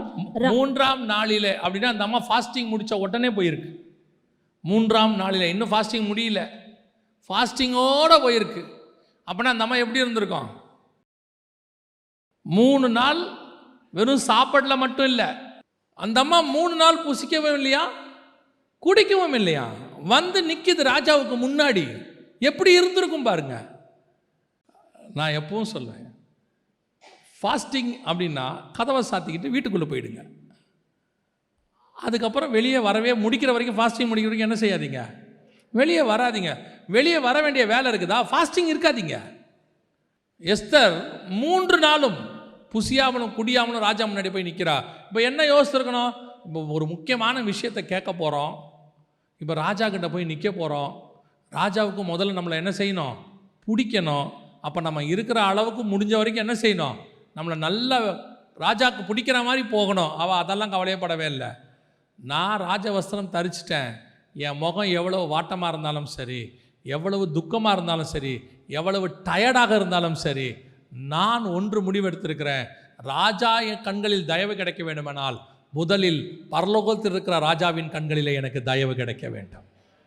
இந்த ராஜாவை ஏற்ற மாதிரி திருப்புற அதிகாரம் அந்த ராஜா கையில் இருக்குது. இவ்வளவு காரியமும் மாறுதலாய் முடிஞ்சதுக்கு முதல் ரீசன் என்ன தெரியுமா, அவளுடைய டெடிகேஷன், ப்ரேயர், ஃபாஸ்டிங். இன்னைக்கு இருக்குதா? உண்மையிலேயே ஜபங்கிறது என்னன்னு கேட்டிங்கன்னா, யாருக்கும் தெரியாமல் பண்ணுறதுக்கு பேர் தான் என்னது, ஜபம். சரி, நம்ம கூடி ஜபிக்கிறோம், கூடுறவங்கக்கிட்ட சொன்னால் கூட பரவாயில்ல. இன்றைக்கி வந்துருச்சு மீடியா, ஒரு பக்கம் ஃபேஸ்புக்கு, ஒரு பக்கம் வாட்ஸ்அப்பு, இவங்க ஃபாஸ்டிங் இருக்கிறாங்கிறத ஊருக்கே சொல்கிறது. கவனிச்சுக்கொள்ளுங்க, உங்களுடைய டெடிகேஷன் தான் ரொம்ப இம்பார்ட்டண்ட். காரியத்தை மாறுதலாய் கர்த்தர் முடிய பண்ணுவார். அவர் சொன்னது எல்லாம் செய்ய போகிறார், அதில் எந்த மாற்று கருத்தும் இல்லை. அதுக்கு முதல்ல கர்த்தர் எதிர்பார்க்கறது உங்ககிட்ட டெடிகேஷன். உங்களுக்கும் தேவனுக்கும் இருக்கிற உறவு. நீங்களே ஜெபம் பண்ணுறதில்ல, நீங்களே பைபிள் வாசிக்கிறதில்ல, ஆனால் வந்து இங்கே உட்காந்து கூட்டத்தோட உட்காந்து ஆண்டவர் ஜெப குறிப்புக்கு பதில் தருவார், தரமாட்டார். நீங்கள் ப்ரிப்பேர் ஆகாமல் கண்டிப்பாக என்ன செய்ய மாட்டார். 2ஆம் அதிகாரத்தில் அப்போஸ்தலர் நடவடிக்கையில் பரிசுத்த ஆவியானவர் ஊற்றப்பட்டார். முதல் நாள் ஊத்தலை. 1ஆம் அதிகாரத்தில் அவர்கள் ஏற்கனவே கூடி வந்து ஜெபிச்சு ஒருமனப்பட்டு காத்திருந்தார்கள். தே ப்ரிப்பேர் ஆன பிறகுதான் கர்த்தர் நிரப்பினார். ப்ரிப்பேர் ஆகாமல் நடத்த மாட்டார். கேட்ட காரியம் நடக்காது. இன்னைக்கு நீங்கள் பண்ணுற நிறைய ஜப குறிப்பு ஏன் கிடைக்கல? நீங்கள் நினைக்கிறீங்கல்ல, நானும் எவ்வளோ நாளாக ஜெபம் பண்ணுறேன், ஆண்டவர் எனக்கு கொடுக்க மாட்டேங்கிறார். ஏன் கொடுக்க மாட்டேங்கிறாரு? நீங்கள் உங்ககிட்ட அந்த ஆயத்தம் இல்லை, முந்தி மாதிரி ஒரு டெடிகேஷன் இல்லை. நான் ஒரு சிலருக்கு தான் சொல்கிறேன். ஒரு சிலர் உண்மையிலேயே டெடிகேஷன், உண்மையிலே காத்திருக்கிறார்கள், தேவ சமூகத்தில் வந்து உட்கார்ந்துருக்கிறாங்க, உபவாசத்தோடு காத்திருக்கிறாங்க.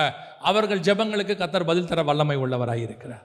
முதல்ல எஸ்தர்கிட்ட இருந்தான ஃபர்ஸ்ட், நான் ராஜாவுக்கு பிடிச்சமானவ தான், ஆனாலும் சரி நான் தேவனிடத்தில் போய் முதலில் காத்திருக்கிறேன். கர்த்தர் காத்திருக்கிறவனைத்தான் கர்த்தர் உயர்த்த வல்லமை உள்ளவராக இருக்கிறார். நீங்கள் நினைக்கிற காரியம் மாறுதலாய் முடிய வேண்டும், கர்த்தர் உங்களுக்கு நன்மையான ஈவுகளை கட்டளையிட வேண்டும்னா வெறும் நீங்கள் கிரியை செய்தால் போதாது, தேவ சமூகத்தில் காத்திருக்கிற தன்மை ரொம்ப இம்பார்ட்டன்ட். இன்னைக்கு காத்திருக்குதல் இல்லை, விசுவாசிக்கும் இல்லை. தேவன் நீங்கள் நினைக்கிற காரியத்தை செய்ய வல்லமை உள்ளவராக இருக்கிறார். அல்லேலூயா. 2வது எஸ்தர் செய்த காரியம் என்ன? 8ஆம் அதிகாரம் 3வது வசனத்தை வாசிங்க. 8:3 வாசிங்க. பின்னும் எஸ்தர் ராஜசமூகத்தில் பேசி அவன் பாதங்களில் விழுந்து அழுது ஆகாகியனான ஆமானின் தீவினையையும் அவன் யூதருக்கு விரோதஞ்செய்ய யோசித்த யோசனையையும் பரிகரிக்க அவனிடத்தில் விண்ணப்பம் பண்ணினாள். 2வது கண்ணீரோடு கூடிய விண்ணப்பம். எஸ்தர் கேட்டா ராஜா என்ன சொல்லிட்டான் தெரியுமா? ராஜா ஒரு வார்த்தை சொல்றான், உன் விண்ணப்பம் என்ன? நீ தேசத்தில் பாதியை கேட்டாலும் நான் உனக்கு தரேன்ட்டான். ஒரு தடவைக்கு 3 தடவை சொல்லிட்டான், உனக்கு என்ன வேணும் நான் தரேன்ட்டான். அடுத்து ஆமானை பற்றி சொன்ன உடனே அதையும் சரின்ட்டான். அவன் வேற ஒன்றுமே சொல்லலை, சரி அப்படின்ட்டான்.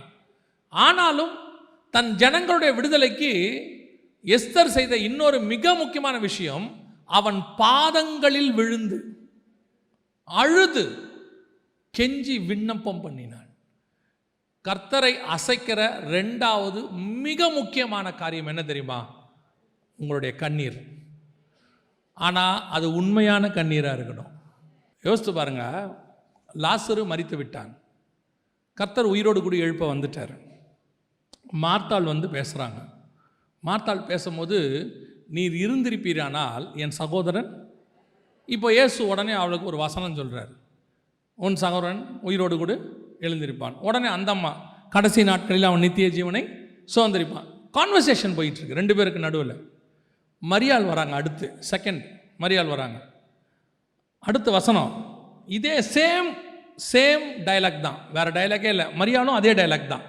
நீர் இருந்திருப்பீரானால் என் சகோதரன் மரித்திருக்க மாட்டான். ஆனால் இப்போ இயேசுவோடைய ரிப்ளை வேற. இப்போ இயேசு என்ன பண்ணுறாரு தெரியுமா? அவனை எங்கே வைத்தீர்கள்? ஏன் இவ கேட்ட உடனே எங்கே வைத்தீர்கள்? அவ கேட்கும் போது என்ன கான்வர்சேஷன்? அவ சொன்னதுக்கும் இவ சொன்னதுக்கும் ஒன்று தான் வித்தியாசம். அவ பேசினா, இவ அழுதா. வசனம் சொல்லும், மரியாள் அழுகிறதையும் அவள் கூட வந்தவர்கள் அழுகிறதையும் இயேசு கண்டு மனதுருகி அவனை எங்கே வைத்தீர்கள் என்றார். இயேசுடைய இருதயத்தை உடைக்கிற ரெண்டாவது விஷயம், விண்ணப்பத்தோடு கூட உன் கண்ணீரும் ரொம்ப முக்கியம். ஆனால் அந்த கண்ணீர் உண்மை உள்ளதாக இருக்கணும். இடத்துக்கு ஏற்ற மாதிரி வரக்கூடாது, உண்மை உள்ளதாக இருக்கணும். ஒரே சம்பவம், மார்த்தாளால் முடியாததை மரியாளால் செய்ய முடிஞ்சிச்சு. எது முடிஞ்சிச்சு? என்ன பெரிய விஷயம் என்ன தெரியுமா? இயேசு 2 இடத்துல தான் பைபிளில் கண்ணீர் விடுவார். ஒன்று இந்த இடத்துல, இன்னொன்று எருசலேமை பார்த்து. இயேசுவையே அழ வைக்கிற அளவுக்கு அந்த ஜெப குறிப்பு இருந்துச்சு, அந்த கண்ணீர் இருந்துச்சு. இன்றைக்கி நாம் கண்ணீர் இருக்குதா? ஆண்டவர் ஏற்றுக்கொண்ட புதுசில் காலேஜ் ஃபஸ்ட் இயரில் ஆண்டவரை ஏற்றுக்கிட்டேன். காலேஜ் போகும்போது வாலிப பிராயன்றதுனால இந்த பசங்க அரட்டடிப்பாங்க பஸ்ஸில், அவங்களோட கொஞ்சம் மிக்ஸ் ஆயிடுவோம். வாதை வந்துடும் திருப்பி மனசுக்குள்ளே. ஆவியானவர் உணர்த்துவார், நீ பண்ணுறது தப்புன்னு. திருப்பி வீட்டுக்கு வந்த உடனே ப்ரேயர் ரூம் ஒன்று வச்சுருந்தோம். அந்த ப்ரேயர் ரூமுக்குள்ளே போய் கதவை சாத்திக்கிட்டு தேவனுடைய பிரசன்னம் திரும்பி வருகிற வரைக்கும் அவரை விட மாட்டோம். அந்த பரிசுத்தாவின் பிரசன்னம் திருப்பி வருகிற வரைக்கும் விட மாட்டோம். ஒரு தடவை சட்டையெல்லாம் கிழிஞ்சிருச்சு. நீங்கள் அந்த பிரசன்னம் திருப்பி வந்தாலே ஆட்சி ஆண்டவரே. நான் சொல்லுவேன், நாம் ஜெபிக்கிற அந்த உண்மையான ஜெபத்தையும் கண்ணீரையும் கண்டு தேவன் மீண்டும் நிரப்புவதற்கு வல்லமை உள்ளவராக இருந்தார். அவர் வெளியே போல இப்போ கோச்சிக்கிட்டாருன்னா எப்படி இருக்கும்? ஒரே ரூம்குள்ளே தான் இருப்பாங்க, ஆனால் ஒருத்தருக்கு ஒருத்தர் பேச மாட்டாங்க, கோச்சிக்கிட்டு உட்காந்துருப்பாங்க. அந்த மாதிரி தான் நம்முடைய பாவம் வந்த உடனே ஆவியானவர் நம்ம விட்டு விலகிற மாதிரி நமக்கு தோணும். அந்த பிரசன்னம் இல்லாத மாதிரி இருக்கும், அது உண்மை. ஆனால் திருப்பி போய் ஒப்புரவாகும் போது 51ஆம் சங்கீதத்தை வாசித்து பாருங்க நீங்கள். அப்புறமா போய் தாவீது அவ்வளோ பெரிய பாவம் செஞ்ச உடனே நாத்தான் தீர்க்கதரிசி போய் அவனை உணர்த்துற உடனே வசனம் சொல்லுது, அவன் பாதத்தில் விழுந்தான் தான் இருக்கு அங்கே. ஆனால் இங்கே 51ஆம் சங்கீதத்தில் அழுது கெஞ்சுறான், அழுது புலம்புறான். அதுதான் மீண்டும் அவன் ராஜ்யபாரத்தை நிலைப்படுத்தினது. உங்களுடைய கண்ணீருக்கு அப்படிப்பட்ட ஒரு வல்லமையை கர்த்தர் வச்சிருக்கிறார். நீங்கள் பண்ணுற ஒவ்வொரு ஜெப குறிப்பும் உண்மையாக இருக்குமானால், உங்கள் இருதயம் உடைக்கக்கூடியதாக இருக்குமானால், உங்கள் ஜெபத்திற்கு கர்த்தர் பதில் தருவதற்கு வல்லமை உள்ளவராக இருக்கிறார். நீங்கள் பாருங்கள், வெறும் ஜெபத்துக்கு மட்டும் இல்லை. இப்போது யாக்கோபு தேவனை நோக்கி ஜெபிக்கிறான். நீர் என்னை ஆசீர்வாதத்தால் ஒழிய உம்மை நான் விடமாட்டேன் அப்படின்னு சொல்கிறான். அப்போது கர்த்தர் அவனை பார்த்து ஒரு வார்த்தை சொல்கிறாரு. 32ஆம் அதிகாரம் 26வது வசனம். அவர் நான் போகட்டும், பொழுது விடுகிறது என்றார். அதற்கு அவன், நீர் என்னை ஆசீர்வதித்தால் ஒழிய உம்மை போக விடேன் என்றான். தொடர்ந்து வாசிங்க. அவர், உன் பேர் என்ன என்று கேட்டார். யாக்கோபு என்றான். அப்பொழுது அவர், உன் பேர் இனி யாக்கோபு எண்ணப்படாமல் இஸ்ரவேல் என்னப்படும், தேவனோடும் மனிதரோடும் போராடி மேற்கொண்டாயே என்றார். நல்ல கவனிங்க அந்த ஒரு விஷயத்தை. கர்த்தருக்கு யாக்கோபை ஆசீர்வதிக்கிற பிளானே கிடையாது அன்னைக்கு. நான் சொல்கிறது நல்லா கவனிங்க. கர்த்தருக்கு யாக்கோபை ஆசீர்வதிக்கிற பிளான் அன்னைக்கு கிடையாது. அவர் வந்தது எதுக்குன்னா, அவனை ஆறுதல் படுத்துறதுக்கு. பயப்படாத, காலையில் ஏசா வரப்போகிறான், நீ ரொம்ப பயந்துருக்கிற, என்ன செய்யாத, பயப்படாத, காலையில் எல்லாம் நல்லபடியாக முடியும்னு சொல்லத்தான் வந்தார். ஆனால் இவன் என்ன கேட்டான்? நீர் என்னை ஆசீர்வதித்தால் ஒழிய உம்மை நான் போக விடேன். நீங்கள் எப்படி சொல்கிறீங்க கர்த்தர் அவனை அன்றைக்கி ஆசீர்வதிக்கிற பிளான் இல்லைன்னு எப்படி சொல்கிறீங்க அப்படின்னா, வாசிங்க 35ஆம் அதிகாரம் 9வது வசனம் 10வது வசனம். யாக்கோபு பதான் அராமிலிருந்து வந்த பின்பு தேவன் அவனுக்கு மறுபடியும் தரிசனமாகி அவனை ஆசீர்வதித்து, இப்பொழுது உன் பேர் யாக்கோபு, இனி உன் பேர் யாக்கோபு என்னப்படாமல் இஸ்ரவேல் என்று உனக்கு பேர் வழங்கும் என்று சொல்லி அவனுக்கு இஸ்ரவேல் என்று பெயரிட்டார். இங்கேதான் இதுதான் கர்த்தர் அவனை ஆசீர்வதிக்க வேண்டியதான தருணம். இப்போ யாக்கோபு ஜெபம் பண்ணல, யாக்கோபு அவனை பார்த்து ஆண்டவரை பார்த்து எதுவும் கேட்கவே இல்லை. ஆனால் கர்த்தரே வந்து தரிசனமாகி என்ன பண்ணுறாரு, அவனை பார்த்து ஆசீர்வதிக்கிறார். ஆசீர்வதிச்சு சொல்கிறாரு, உன் பேர் இனி என்ன எனப்படும், இஸ்ரவேல் எனப்படும். அப்போது அதுக்கு முன்னாடி உள்ள 32ஆம் அதிகாரத்தில் கர்த்தர் அவனை ஆசீர்வதிக்கிறது இல்லை. அந்த சம்பவம் இங்கே தான் வருது. இதுதான் காட்ஸ் பிளான். இந்த இடத்துல தான் அவன் இஸ்ரவேலாக மாற்றப்படணும்.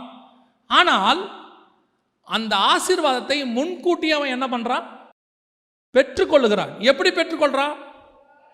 போராடி இல்லை. அந்த இடத்துல போராடின்னு இருக்கு. ஆனால் ஓசியாவின் புஸ்தகத்தில் இருக்குது, அவன் எப்படி போராடினானாமா. ஓசியா 12:4 வாசிங்க. அவன் தூதனானவரோட போராடி மேற்கொண்டான். தூதனானவரோட போராடி மேற்கொண்டான். அழுது அவரை நோக்கி கெஞ்சினான். பெத்தேலிலே அவர் அவனை கண்டு சந்தித்து அவ்விடத்திலும் நம்மோட பேசினார். அப்ப அவன் எப்படி போராடி இருக்கிறான்? அழுது கெஞ்சினான். வரவேண்டிய ஆசீர்வாதம் 35ஆம் அதிகாரத்தில் தான் வரணும். அங்கதான் அவன் இஸ்ரவேலா மாறணும். அதுதான் காட்ஸ் டைம். ஆனால் அவன் என்ன பண்ணுறான், 32ஆம் அதிகாரத்திலேயே 16ஆம்ல வாங்க வேண்டியதை பெத்தேல்ல வாங்குறான்.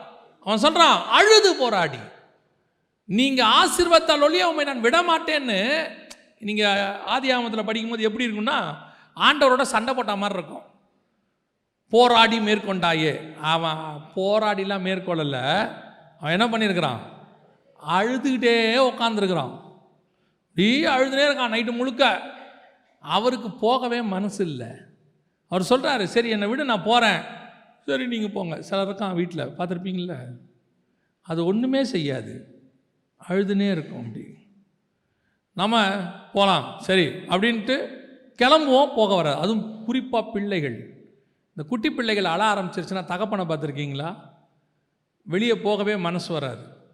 அந்த குழந்தை திருப்பி அழுகையை நிறுத்துகிற வரைக்கும் பைக்கில் வச்சு ஒரு ரவுண்ட் அடித்து ஏதாவது ஒன்று பண்ணி அந்த அழுகையை நிறுத்தினா தான் அவருக்கு என்னவாக இருக்கும். சில அப்பாவுக்கு வேறு வழி இல்லை, சூழ்நிலை விட்டுட்டு போவார். போயிட்டு ஃபோன் பண்ணுவார், அழுகையை நிறுத்திட்டாங்களா, பையன் நிறுத்திட்டானா, வரும்போது அழுதுகிட்டே இருந்தால் மனசு ஒரு மாதிரி இருந்துச்சு அப்படிம்பாங்க. பல நேரத்தில் நீங்கள் பார்த்துருக்கீங்களா, ஸ்கூலில் பிள்ளைய முதல்ல விட்டுட்டு வரும்போது இந்த டீச்சர் இருக்காங்கல்ல, நம்ம விட்டுட்டு வரும்போது அந்த பையன் கையை பிடிச்சிட்டு அழுவான், போவாதீங்கப்பா. அந்த டீச்சர் சொல்லுவாங்க, நீங்கள் போங்கன்னு. கதற கையை பிடிச்சி இழுத்துட்டு போவாங்க உள்ள. இந்த அம்மாவுக்கும் அப்பாவுக்கும் போகிற மனசே வராது. அதுக்கு பெரியவங்க ஒன்று சொல்லி கொடுப்பாங்க, ஸ்கூலில் பையனை விட்டுட்டு திரும்பி பார்க்காம வரணுமா.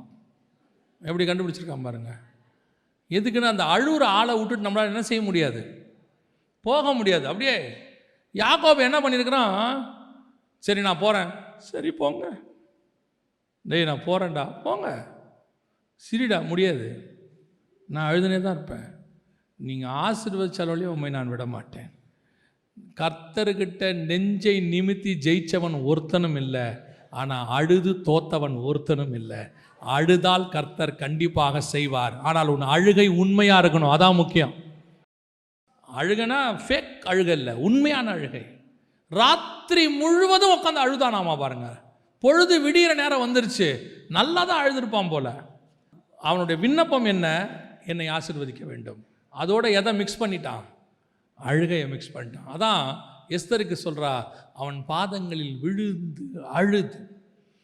அப்போ காரியம் மாறுதலாய் முடிவதற்கு 2 காரியங்களை எஸ்தர் செய்கிறாள். ஒன்று, தன்னை தயார்படுத்தி கொள்ளுகிறார் ஃபர்ஸ்ட். 2, ராஜாவை தன் பக்கம் இழுப்பதற்கு அவள் யூஸ் பண்ணுற மிக முக்கியமான ஆயுதம் என்ன தெரியுமா, அந்த விண்ணப்பத்தோடு கூட அழுதல், அந்த கண்ணீரோடு கூட ஜெபம். அந்த கண்ணீரின் ஜெபம் ஒரு நாளும் உங்களை ஏமாற்றவே ஏமாற்றாது. சில நேரத்தில் உன் கண்ணீருக்கு மனுஷன் பதில் கொடுக்காமல் போவான். உன் கண்ணீருக்கு மனுஷன் என்ன செய்ய மாட்டான், பெருசாலாம் ஒன்றும். சில ஆண்கள்லாம் இருக்காங்க, என்ன அழுதாலும் கவலைப்பட மாட்டான், அவன் அதை பற்றிலாம் யோசிக்கவே மாட்டான். அழு, இப்போ என்ன, இப்போது நான் தான் உன்னை 10 வருஷமாக பார்க்குறேனே, அழு. அப்போ அவனே கேட்குறான், என்ன இன்றைக்கி நீ அழுவலை, இதுக்கெல்லாம் நீ அழுதுருக்கணுமே இந்நேரம். அவன் பழக்கப்பட்டான். அதனால் நம்மளுடைய அழுகைக்கு மனுஷன் ஒருவேளை என்ன செய்ய மாட்டான், செவி சாய்க்க மாட்டான். அவன் கூட அதில் ஈவிரக்கம் எல்லாம் போயிடுவான். ஆனால் உண்மையாய் நாம் தேவ சமூகத்தில் விண்ணப்பத்தை அழுகையோடு கூட ஏறெடுக்கும் பொழுது தேவனாகிய கர்த்தரால் நம்மை தாண்டி போகவே முடியாது. நாம் கேட்குற ஜெபத்திற்கு பதில் தந்து விட்டுத்தான் போவார். அவர் என்ன நடந்தாலும் சரி, அவர் பதில் தராமல் போகவே மாட்டார். இந்த 3 இன்சிடெண்ட் அதுக்கு ஒரு நல்ல உதாரணம். 1 மரியாளுடைய ஜெபம், அழுகையோடு கூட செய்கிற ஜெபம். 2 எஸ்தருடைய ஜெபம். 3வது யாக்கோபினுடைய ஜெபம். இந்த ஜெபம் கண்ணீரோடு கூட அவர்கள் செய்யும் போது ராஜா தேவன் அவர்களுடைய விண்ணப்பத்திற்கு செவி சாய்க்கிறவராய் காணப்படுகிறார். அல்லேலூயா. காரியம் மாறுதலாய் முடிய வேண்டும். என்ன செய்யணும்? முதலாவதாக அவர்கள் செய்த மிக முக்கியமான ஒரு காரியம், எஸ்தர் செய்தது, தன்னை தயார்படுத்தி கொண்டால், ராஜவஸ்திரம் தரித்து கொண்டால், உபவாசம் இருந்தால், புசியாமல் குடியாமல் காத்திருந்தால், அவளுக்கு தங்கிட்ட இருக்கிற அதிகாரத்தின் மேலே அவளுக்கு நம்பிக்கை இல்லை. நான் ராஜாத்தி, ராஜகுமாரத்தி, நான் சொன்னால் நடந்துரும், அதெல்லாம் எல்லாம் நான் ராஜா கேட்பாரு, அந்த கான்ஃபிடென்ட்லாம் கிடையாது. ராஜா என்னை எவ்வளோ நேசித்தாலும் சரி, முதல்ல நான் தேவன்கிட்ட போய் ஒப்புரவாய்க்கிறேன், நான் முதல்ல அங்கே ரெடி ஆகிக்கிறேன். 2வது ராஜாவை அசைக்கக்கூடிய ஜெபம். இது 2ம் சேர்ந்து ஒரு இனத்தையே காப்பாற்றி முடிச்சிருச்சு. அல்லேலூயா. நீங்கள் இந்தியாவுக்காக ஜெபம் பண்ணுறீங்க, இஸ்ரேலுக்காக ஜெபம் பண்ணுறீங்க, காசாக்காக ஜெபம் பண்ணுறீங்க, எல்லாம் ஜெபம் பண்ணுறீங்க, நல்லது. எந்த ஜெபத்தையும் நாம் இங்கே குறை சொல்வதற்கு இல்லை. ஏன்னா வசனம் சொல்லுது, ஜெபத்தை கேட்கிறவரே மாம்சமான யாவரும். இந்த மெசேஜ் நேரத்தை தவிர மிச்ச நேரத்தில் நீங்கள் என்ன தான் பண்ண போகிறீங்க? ஜெபம் பண்ண போகிறீங்க. உங்கள் ஜெபம் உண்மை உள்ளதாக, ஆயத்தப்பட்டதாக, கண்ணீரோடு கூட உண்மையாக இருக்குமானால் நீங்கள் ஜெபிக்கிற அத்தனை ஜெபத்திற்கும் கர்த்தர் பதில் கொடுக்க வல்லமை உள்ளவராக இருக்கிறார். ஏன்னா ஒரு ஜெபம் கூட மிஸ் ஆகாது. பைபிள் அப்படி தான் சொல்லுது. அவர்கள் ஏறெடுத்த எல்லா ஜெபத்திற்கும் அவர் பதில் கொடுக்குறாருன்னு 5ஆம் அதிகாரம் வெளிப்படுத்தின விசேஷத்தில் இருக்குது. ஒரு ஜெபம் கூட ஃபெயிலியர் ஆகாது. ஆனால் நம்ம ஜெபம் பண்ணுற முறை தான் ரொம்ப முக்கியம். முதலாவதாக காரியத்தை அவர்கள் மாறுதலாய் முடிய பண்ணுகிறார்கள். கர்த்தர் அதை செய்ய வல்லமை உள்ளவர். ஒன்று தெரிஞ்சுக்கணும், உங்கள் எதிரிகள் உங்களுக்கு விரோதமாக எழும்பி உங்களை தூக்கிலிட நினைத்தாலும் கர்த்தர் அதை மாற்றி போட வல்லமை உள்ளவர். உங்கள் எதிரிகள் உங்களை மட்டம் தட்டி அவர்கள் உயர நினைத்தாலும் கர்த்தர் அதை மாற்றி போட வல்லமை உள்ளவராக இருக்கிறார். 3வதாக அவர்கள் பகைவர் அவர்களை மேற்கொள்ள நினைத்தாலும் அவர்களை மேற்கொள்ளக்கூடிய அளவிற்கு கர்த்தர் காரியத்தை மாறுதலாய் முடிய பண்ண வல்லமை உள்ளவர். இது எல்லாத்துக்கும் அடிப்படை எங்கே இருக்குன்னா உங்கள் ப்ரேயரில் தான் இருக்குது. உங்கள் ஜெபம் இதையெல்லாம் மாற்ற வல்லமை உள்ளது. அல்லேலூயா. நாம் ஜெபிக்க போகிறோம். எழுந்திருக்கலாமா தேவ சமூகத்தில்? ஆண்டவரை நோக்கி பார்க்க போகிறோம். ஒருவேளை ஆமான் மாதிரி ஒரு சிலர் உங்கள் ஊழியத்திலேயோ, உங்கள் வேலை ஸ்தலத்திலேயோ, உங்கள் குடும்பத்திலேயோ, உங்கள் கூடையோ இருப்பாங்க. உங்களுக்கு வர வேண்டிய உயர்வை அவங்க தடுத்துக்கிட்டு இருப்பாங்க. உங்களை கொல்ல வேண்டும் என்று கூட நினைப்பாங்க. நீங்கள் இல்லாமல் இருந்தால் நல்லா இருக்கும்னு நினைப்பாங்க. நீங்கள் இருக்கிற இடத்திலிருந்து உங்களை அப்புறப்படுத்த வேண்டும் என்று நினைப்பார்கள். மொர்தெக்காய் உட்கார்ந்துருக்கிற இடத்துலேருந்து அவனை ரிமூவ் பண்ணணும்னு ஆமான் நினைச்சானாமா. அவனை மட்டும் இல்லை, அவனுடைய சந்ததி மொத்தத்தையும், யூத குலத்தையேன்னு வசனம் சொல்லுது. அதே மாதிரி உங்களை மட்டும் இல்லை, உங்கள் குடும்பத்தையே ரிமூவ் பண்ணணும்னு நினைப்பாங்க. நீங்கள் இங்கே இருக்கக்கூடாது. ஆண்டவர் ஒன்று சொல்கிறார், எந்த ஆமான் உனக்கு விரோதமாக எழும்பினானோ, எந்த காரியத்தை உனக்கு விரோதமாக எழுப்பினானோ அந்த ஆமான் அந்த காரியத்திலேயே விழுவான். அதை செய்ய தேவன் வல்லமை உள்ளவராய் இருக்கிறார். காரியத்தை மாறுதலாய் முடிய பண்ணுகிற தேவன் அவர். ஒரு காரியத்தை நல்லா மனசில் வச்சுக்கோங்க. உங்களுக்கு ஒரு காரியத்தை கர்த்தர் சொல்லிட்டு அதை செய்யாமல் அவர் தூங்கவே மாட்டார். ஆனால் சூழ்நிலைகள் வேற மாதிரி இருக்கும், சிச்சுவேஷன்ஸ் வேற மாதிரி இருக்கும். நமக்கு விரோதமானவங்க மேலே வந்து நிற்பாங்க, நமக்கு விரோதமாக ஸ்டேட்மெண்ட் கொடுப்பாங்க, நம்மளை இல்லாமல் பண்ணுறதுக்கான வேலைகள் எல்லாம் செய்வாங்க. அது நம்ம வாசப்படி வரைக்கும் வந்துடும், நம்ம இருக்கிற இடத்து வரைக்கும் கூட வரும். ஒன்று மட்டும் நீங்கள் நினச்சிக்கணும், வெள்ளம் எவ்வளவு பெருகி வந்தாலும் என் பேழை அந்த வெள்ளத்தில் மூழ்காது. என் பேழை அந்த வெள்ளத்துக்கு மேலே தான் மிதக்குமே ஒழிய ஒரு நாளும் வெள்ளம் பேழையை மேற்கொள்ளாது. மேலிருந்தும் தண்ணி, கீழே இருந்தும் தண்ணி, எல்லா பக்கமும் தண்ணி. அவ்வளோதான், பேழை முடிஞ்சிச்சு, எல்லாம் முடிஞ்சிச்சுன்னு நினச்சிருப்பாங்க. ஆனால் நடந்தது என்ன தெரியுமா? அந்த பேழைக்கு நடுவிலிருந்து, அந்த தண்ணிக்கு நடுவிலிருந்து பேழை புறப்பட்டு மேலே வந்து நின்றது. தண்ணி உயர உயர உயர பேழையும் உயர்ந்து கொண்டே தான் போச்சு. உன் பிரச்சனை எவ்வளவு உயர்ந்தாலும் அதற்கு மேலாக உன்னை உயர்த்தி ஆசீர்வதிக்கிற தேவன் ஒருவர் இருக்கிறார். அவர் உன்னை உயர்த்தி கொண்டே தான் இருப்பார். சிகரங்களுக்கு மேலாக தண்ணி வந்தாலும் கர்த்தர் அதற்கு மேலாக உன்னை கொண்டு போய் நிறுத்துவார். அவர் சர்வ வல்லமை உள்ள தேவன். அவர் சர்வ வல்லமை உள்ள தேவன். அவர் நமக்கு தேவன். நாம் பார்க்கறதுக்கு சின்னவங்க தான். அவர் ஸ்தாபித்த சூரியனையும் சந்திரனையும் நட்சத்திரங்களையும் பார்க்கும் பொழுது அவர் நம்மை நினைப்பதற்கும் நம்மை விசாரிப்பதற்கும் நாம் எம்மாத்திரம், ஆனாலும் நம்மேல் கண் வைத்து அவர் ஆலோசனை சொல்லுகிறாராம். நம்ம கண்ணுக்கு எறும்பு சின்னது, அவர் கண்ணுக்கு நம்மளே சின்னது. பூமியின் தூளு மாதிரி இருக்கிறோமா? ஆனால் ஒன்று தெரியுமா? அந்த தேவன் நம்மேல் கண் வைத்து ஆலோசனை சொல்லுகிறார். நம்மேல் கண்ணோக்கமாக இருக்கிறார். அவர் சொல்றாரு, உன்னை தொடுகிறவன் என் கண்ணின் கருவழியை தொடுகிறார். கர்த்தர் உன்னை தாழ விடவே மாட்டார். காரியத்தை மாறுதலாய் முடிய பண்ணுவார். ஒரு சிலர் நீங்கள் நினச்சிட்டு வந்திருக்கிறீங்க, எல்லாம் முடிஞ்சிருச்சு, அடைக்கப்பட்டாச்சு, எவ்ரிதிங் இஸ் ஓவர், இதுக்கு மேலே எதுவும் செய்யறதுக்கு ஒன்றும் இல்லை. நீ உன் அறிவுக்கு எட்டாததும் நீ அறியாததுமான ஒரு வழியிலே அவர் நடத்த வல்லமை உள்ளவர். உனக்கு தெரியாத ஒரு வழியை அவர் காட்டுவார். எனக்கு ஆண்டவர் சொல்லி கொடுத்தது ஒன்று தான், there is no end in the God's hand. கர்த்தருடைய கரத்தில் எண்டுன்னு ஒன்று கிடையாது. கடைசியாக ஒரு வழி கர்த்தர் உனக்கு வச்சிருப்பார். அது உனக்கு தெரியாமல் இருக்கும், அவ்வளோதான். வரும்போது அந்த வழியை கர்த்தர் உங்களுக்கு காட்டி உங்களை பாதுகாக்க வல்லமை உள்ளவர். நீங்கள் செய்ய வேண்டியது ஒன்றே ஒன்று தான், எந்த ஆமானும் என்னை மேற்கொள்ள மாட்டான், என் பகைவர் என்னை மேற்கொள்ள மாட்டார்கள். அவர்களை மேற்கொள்ளுகிற அதிகாரத்தை தான் கர்த்தர் எனக்கு தந்திருக்கிறாரே ஒழிய என்னை மேற்கொள்ளுகிற அதிகாரத்தை யாருக்கும் தெரியவில்லை. அது மட்டும் மனசில் நல்லா வச்சுக்கணும். கர்த்தர் என் பட்சத்தில் இருக்கிறார், மனுஷன் எனக்கு என்ன செய்வான்?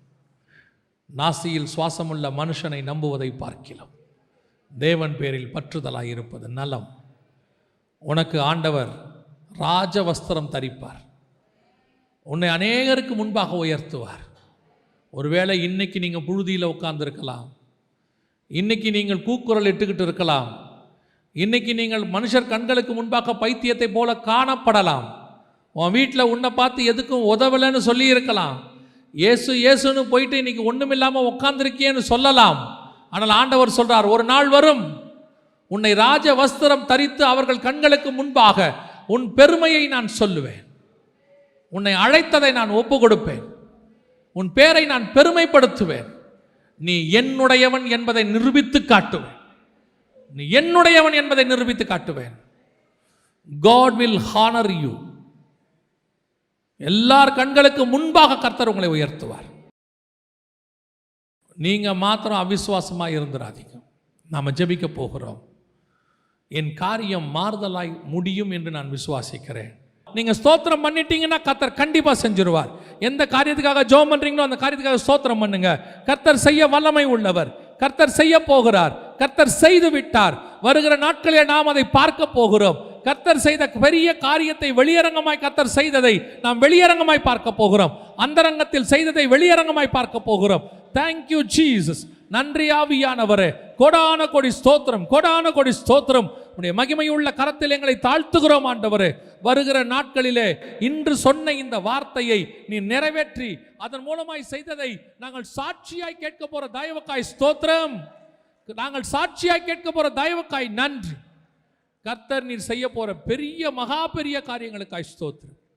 ஆசீர்வதியும், வழி நடத்தும், நீர் மாத்திரம் மகிமைப்படும். எங்கள் ஆண்டவர் இயேசுவின் நாமத்தில் பிதாவே.